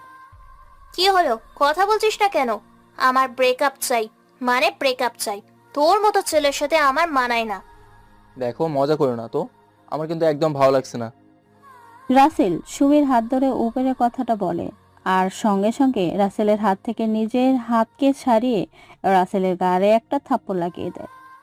কুত্তার পা, তোর সাহস কিভাবে হয় আমি মানা করার পরেও আমার হাত ধরার? আজকের পর থেকে কোনো দিন আমার সামনে আসবি না। তোমার কাছে কি আমার ভালোবাসার থেকে টাকাই বড়? টাকাই কি এই পৃথিবীর সব বলো? টাকাই সব। তোর মতো ফকিরের সাথে আমার কোনোভাবেই যায় না, কেননা যা টাকা আছে তার থেকে রাস্তার ফকির ভিখারি চাই না। যাই হোক, সর সামনে থেকে, কোনো দিন আমার সামনে আসবি না। রাসেল সুমির যাওয়ার দিকেই তাকিয়ে থাকে। এদিকে এমন ভাবে কথাগুলো বলে সুমির বুকটা যেন কষ্টে ফেটে যাচ্ছে, যেটা রাসেল কোনোভাবেই বুঝতে পারে না। এদিকে সুমির মুখে এমন কথা শুনে প্রথমে রাহুলের গাল দুইটা, পরে সুমির গালে একটা থাপ্পড় লাগিয়ে বলে, সি, আমার তো ভাবতেই অবাক লাগছে, রাসেলের মতো ভালো ছেলের সাথে তোর এমনটা করেছি। সি সুমি, সি। কি করব বাবা, আমি তো ভাইয়ার কথা শুনে অনেকটাই ভয় পেয়ে গিয়েছিলাম, যদি রাসেলের কোনো ক্ষতি করে দেয় এইটা ভেবে। আর রাহুল, তুই আমার ছেলে হয়ে এই কাজটা কিভাবে করতে পারলি বল? আমার তো ভাবতে অবাক লাগছে। চেয়ারম্যান সাহেব ওদের আর বেশি কিছু না বলেই সেখান থেকে চলে যায়। এদিকে সুমির কান্নার গতি যেন বাড়তেই থাকে। রাহুলের শত বুঝির পরেও যেন কান্না থামছে না। এদিকে রাফি ওর বাবার সাথে কথা বলে বিয়ের দিনটা 2 দিন পরেই ঠিক করে। আর দেখতে দেখতে বিয়ের দিন চলে আসে। বিয়ে বাড়িতে রাসেল চলে আসে। রাসেল শুধু চারিদিকে সুমিকেই খুঁজতেছে, কিন্তু সুমিকে কোথাও পায় না দেখে একটা জায়গায় চুপ করে বসে আছে। এদিকে কেউ একজন রাসেলের কাঁধে হাত রেখে বলে, চারিপাশে লুকিয়ে লুকিয়ে আমাকেই খুঁজতেছো বুঝি? সুমির কথা শুনে রাসেল যেন ভ্যাবাচাকা খেয়ে যায়। তার চেয়ে বড় কথা হলো রাসেল সুমির দিকে তাকিয়ে ফিদা হয়ে যায় নতুন করে, কেননা সুমিকে আজকে খুব সুন্দর লাগতেছে। সাদা কালো একটা লেহেঙ্গা পরেছে, কপালে একটা ছোট্ট টিপ, কানেতে দুল, হাতে চুড়ি, গলায় মালা, ঠোঁটে হালকা লিপস্টিক, সব মিলিয়ে সুমিকে যা লাগছে বলে বোঝানো দেয়। আমার চোখ তো চারিপাশে থাকা সবকিছুই দেখতে পারে, এতে দোষের কি আছে? আমাকে কি ক্ষমা করা যায় না বলো? সেই দিন থেকে তোমার সাথে করা অন্যায় আমায় কুড়ে কুড়ে খাচ্ছে, আমি যা আর সহ্য করতে পারছি না। প্লিজ আমাকে আপন করে নাও না, এই মনে যে তুমি ছাড়া কারোর জায়গা নেই। হাসালে আমাকে। তুমি তো আমার সাথে কোনো অন্যায় করনি, তাহলে এভাবে ক্ষমা কেন চাচ্ছ? আর আমি তো তোমার যোগ্য হতে পারিনি, আমার না আছে টাকা, না আছে যোগ্যতা। আমার কিছুই চাই না, আমার শুধু তোমাকেই চাই। আমার চারপাশে যোগ্য মানুষ ভিড়, কিন্তু আমি যে সেই অযোগ্য মানুষটাকে আমার জীবনে চাই। সরি, এই রাসেলের জীবনে কোনো বেইমানের জায়গা নেই। সো এইসব কথা আমার কাছে বলবে না। রাসেল কথাটা বলেই সেখান থেকে চলে যায়। সুমি দাঁড়িয়ে দাঁড়িয়ে শুধু চোখের জল ফেলছে। এদিকে রাসেল আর সুমির বলা সব কথা রাসেলের বাবা মা শোনে, সাথে সুমির বাবা মা আছে। সুমির বাবা রাসেলের বাবা মাকে সবটা খুলে বলে, আর রাসেলের মা রাসেলকে খুঁজে বের করে। রাসেল রাফির সাথে একটা রুমে বসে আছে। রাসেল, এখানে আয় তো, তোর সাথে আমার একটা কথা আছে। কি কথা মা? এখানেই বলো না, রাফি তো আমার ভাইয়ের মতোই। রাসেলের কথা শুনে তখন ওর মা সুমির বাবার সব কথাগুলো বলে। মায়ের মুখে কথাটা শুনেই তো রাসেল ও রাফি মাথায় যেন বাজ পড়ে। একটা মানুষ এতটা কষ্ট করে বেইমান শব্দটা পেল। মা, তুমি এসব কি বলছো? সুমি তো আমাকে একটাবারের জন্য বলতেও পারতো, তাই না? ভয়ে তোকে বলার সাহস করিনি। বাবা, মেয়েটা তোর জন্য অনেক কষ্ট পেয়েছে, এখন ওকে আপন করে নিয়ে ওকে কষ্ট থেকে মুক্তি দে। আমি ওকে আপন করে নেব, তবে তার আগে সুমিকে যে আরো একটু কষ্ট পেতে হবে। ফরিদা বেগম কিছু বলার আগেই বাইরে থেকে রুমে আসতে আসতে সুমির বাবা বলে ওঠে, কি কথা রাসেল, সেটা তাড়াতাড়ি বলো, আমার যে আর সুমির চোখের পানি সহ্য হচ্ছে না। তারপর রাসেল ওর প্ল্যানটা সবাইকে খুলে বলে, আর সবাই রাজি হয়ে যায়। দেখতে দেখতে বিয়ের কাজ শেষ হয়ে যায়। তবে একটা বিয়ে না হয়, এই বাড়িতে 2টা বিয়ে। এখন মাহি আর সুমি 2 রুমে বসে আসে। রাসেল দরজা ঠেলে রুমে প্রবেশ করে দেখে সুমি বসে বসে কান্না করতেছে। রাসেলকে রুমে ঢুকতে দেখেই বলে, দেখেন, আমি আপনাকে কখনোই স্বামী হিসেবে মানতে পারবো না। আপনি জোর করে আমার দেহ পাবেন, কিন্তু কোনো দিন মন পাবেন না। সুমির বলা কথাটা শুনে রাসেল মুচকি মুচকি হাসে আর একটু একটু করে সামনে এসে সুমির সামনে মুখ নিয়ে বলে, কিন্তু আমার যে সুন্দরী রাগওয়ালি ক্রিকেটার বউয়ের মন ও সুন্দরী দুটাই লাগবে। রাসেলের কণ্ঠ শুনে সুমির সঙ্গে সঙ্গে ঘোমটাটা সরিয়ে তো অবাক, কেননা সুমি বিশ্বাসই করতে পারছে না রাসেল ওর স্বামী হিসাবে বাসর ঘরে আছে। রাসেল, তুমি আমার বাসর ঘরে কিভাবে? আমার তো বিয়ে হয়েছে অন্য ছেলের সাথে। তোমার সাথে আমারই বিয়ে হয়েছে মহারানী, যেটা তুমি জানো না। কিভাবে, তুমি কি করলে শুনি? যেখানে তখন আমার সামনে সেই রাগ দেখাইলা। তাহলে শোনো, আমি কিছুই জানতাম না, তখন মা তোমার সাথে ঘটে যাওয়া সবটা আমাকে খুলে বলে। আমিও প্ল্যান করি, কষ্ট যখন আমাকে দিয়েছো তখন তোমাকেও একটু দেই, তাই আমি সবার সাথে প্ল্যান করি। আঙ্কেল, আপনি এখনই সুমিকে বলবেন অন্য ছেলের সাথে বিয়ে, আর ছেলেটা আপনার পছন্দের, রাজি না হলেও আপনার কথা রাজি হবে। সেই কয়েক বছর হলো আমি চেষ্টা করে যাচ্ছি, কোনো কাজ হচ্ছে না। তাহলে আজকে সুমি কিভাবে রাজি হবে শুনি? আরে বাবা, রাজি হবে, আপনি শুধু ইমোশনালি ব্ল্যাকমেল করে কথাটা বলবেন। ঠিক আছে, আমি এক্ষুনি যাচ্ছি। আর রাফি, তোমাদের দুই বন্ধুর বিয়ে, তাহলে একসাথেই হচ্ছে, কত মজা। কথাটা বলে চেয়ারম্যান সাহেব সুমির কাছে চলে আসে। সুমি মাহির পাশে বসে কান্না করতেছে আর নানান কথা বলতেছে। মাহি একাই আছে পাশে, কোনো মানুষই নেই। সুমির বাবাকে রুমে আসতে দেখে, আরে আঙ্কেল, হঠাৎ আপনি আমার রুমে কি মনে করে? আসলে মা, আমরা সুমির সাথে একটা জরুরি কথা আছে, যেটা বলা খুব দরকার। বাবা, তুমি কি বলতে চাও বলো। আর আমি সামনের সপ্তাহে দেশের বাইরে চলে যাব, কানাডার ক্লাবের হয়ে খেলতে। সেটা না হয় যাবি, কিন্তু তার আগে বিয়েটা সেরে যা। তুমি কি পাগল হয়ে গেছো বাবা? আমি বলেছি না, আমার পাগলটাকে ছেড়ে আমি কাউকে কোনোদিন বিয়ে করব না। কিন্তু রাসেল তো তোকে চায় না, আর আমি তোর কথা শুনেছি না। আজকে আমার পছন্দের ছেলের সাথে তোর বিয়ে, আর তুই এই বিয়েতে রাজি যদি না হোস, তাহলে তাহলে কি করবে বাবা? কি করব মানে?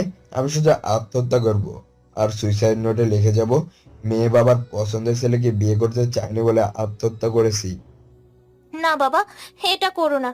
আমি ছোটবেলা থেকে মাকে হারিয়ে তোমার কাছে মা বাবার আদর ভালোবাসা পেয়েছি, এখন সেটাও হারাতে চাই না। তুমি যেটা বলবে সেটাই হবে। আলহামদুলিল্লাহ, তাহলে এই বেনারসি শাড়িটা পরে নে কেমন? ঠিক আছে বাবা, আমি এক্ষুনি পরে নিচ্ছি। তাও তুমি এমন করো না। ব্যাস, এভাবেই হয়ে যায় তোমার আর আমার বিয়েরটা। কি কেমন দিলাম? আমাকে বিয়ে করবে না তাই না? রাসেলের কথা শুনে সুমি বসা থেকে উঠে রাগে ফসতে ফসতে ধাওয়া করে রাসেলকে মারার জন্য। এদিকে রাসেল পুরো রুম দৌড়ে বিছানে এসে পড়ে আর সুমি এসে রাসেলের বুকের উপর পড়ে যায়। সুমি রাসেলের বুকের উপর শুয়ে থেকে বলে, আমাকে কষ্ট দেওয়া, তাই না? তোমার কষ্ট দেওয়া আমি তো বের করব। দাঁড়াও শুধু। তুমি তাহলে সরো, আমি উঠে দাঁড়াই। তুমি আমার উপরে শুয়ে আছো, তাহলে দাঁড়াবো কিভাবে, তাই না? এ রাসেলের কথার জবাব না দিয়ে সুমি রাসেলের ঠোঁটজোড়া নিজের দখলে নিয়ে আচ্ছা মতো কিস করতে থাকে। এই যেন হাজার বছরের উপবাস একদিনেই ভাগবে। অনেক সময় পরে রাসেলকে ছেড়ে দেয় সুমি। এবার বুঝেছো আমার সাথে ফাজলামি করার পরিণাম কতটা ভয়ঙ্কর? এমন ফাজলামি তো আমি আরো করতে চাই। তোমার ভয়ঙ্কর শাস্তি পেয়ে আমার ভালোই লাগছে। তবে রে, দেখাচ্ছি মজা। এইবার সুমি রাসেলকে কিস করতে নিলেই রাসেল সুমিকে উল্টো ফেলে দিয়ে সুমির উপরে ঝাঁপিয়ে পড়ে। দুইজনই হারিয়ে যায় যেন এক সুখের রাজ্যে। সকালবেলা ঘুম থেকে ওঠার আগেই রাসেলদের বাড়িতে মিস্টার মাসুদ সাহেব আসে কিছু লোককে সাথে নিয়ে। কি ব্যাপার স্যার, আপনাদের তো আমি ঠিক চিনতে পারলাম না। হ্যাঁ, আমিও তো আপনাদের ঠিকই চিনলাম না। কারা আপনারা বলেন তো দেখি, আর এখানে কেন এসেছেন? আরে শুনবেন তো, ঠিক আছে, আপনি তো রাসেলের বাবা, তো মিস্টার আপনি কে সেটা শুনি। আমি হলাম রাসেলের শ্বশুর, আর ক্রিকেটার সুমির বাবা। কি? তার মানে রাসেল সুমিকে আপন করে পেয়েছে? আল্লাহর কাছে অনেক অনেক শুক্রিয়া যে রাসেল সুমিকে আপন করে পেয়েছে। আসলে কালকে একটা বিয়ের দাওয়াতে গিয়ে হঠাৎ করে রাসেলের বিয়েটা হয়েছে, তাই কাউকে দাওয়াত করতে পারিনি। এখন বলেন তো, আপনারা কারা? সে কখন থেকে এই কথা বলে যাচ্ছেন? আসলে আমি হলাম mister Masud, Bangladesh football federation থেকে এসেছি। রাসেল তো ছুটিতেই আসছে, তাই একটা জরুরি দরকারে ওকে না জানিয়ে চলে এসেছি। রাসেলের সাথে এই ফেডারেশনের সম্পর্ক কি সেটা তো বুঝলাম না, যেখানে রাসেল ঢাকায় একটা অফিসে চাকরি করে। আরে না, রাসেল হলো বাংলাদেশ জাতীয় ফুটবল দলের একজন নামকরা প্লেয়ার। আর সেটার থেকেও বড় কথা, রাসেলের বিশ্ব ফেরা ফুটবলার হিসাবে ঘোষিত হয়েছে। মাথুর সাহেবের মুখ থেকে এমন কথা শুনে উপস্থিত সবাই যেন ঠাস করে মাটিতে বসে পড়ার মতো অবস্থা হয়ে পড়ে।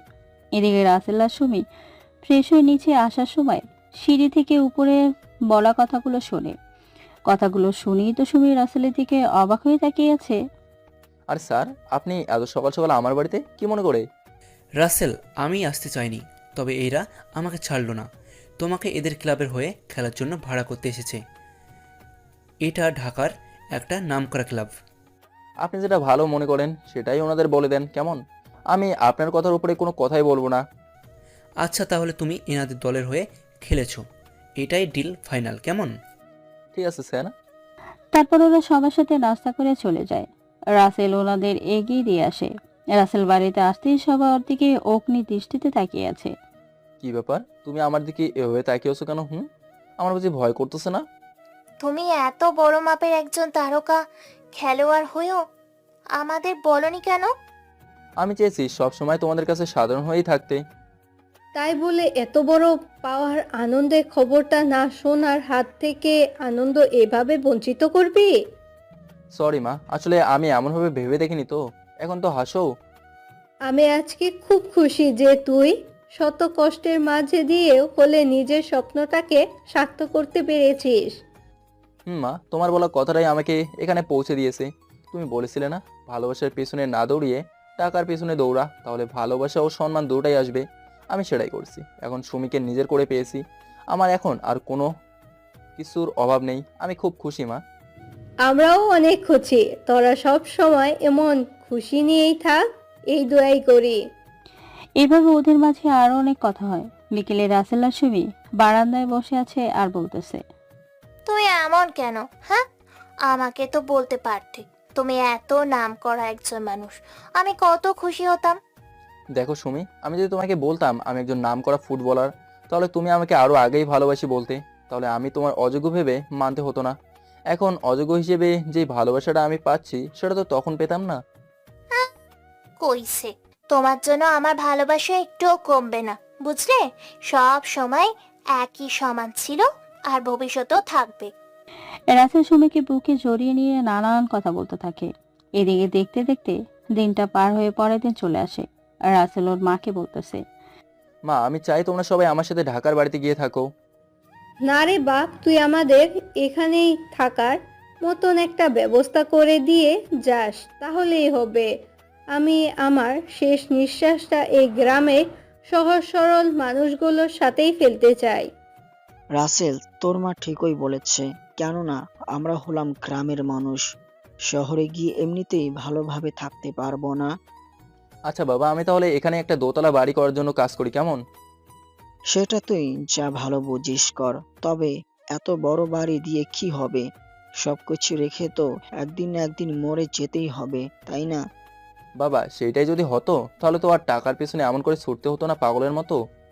এইভাবে ওদের মাঝে আরো অনেক কথা হয়। এদিকে রাসেল আর সুমি মিলে একদিন মাহিদের বাড়িতে বেড়াতে আসে। আজকে মাহির বাড়িতে কেউ নেই। মাহি ওদের দুজনকে একসাথে দেখে সেই খুশি।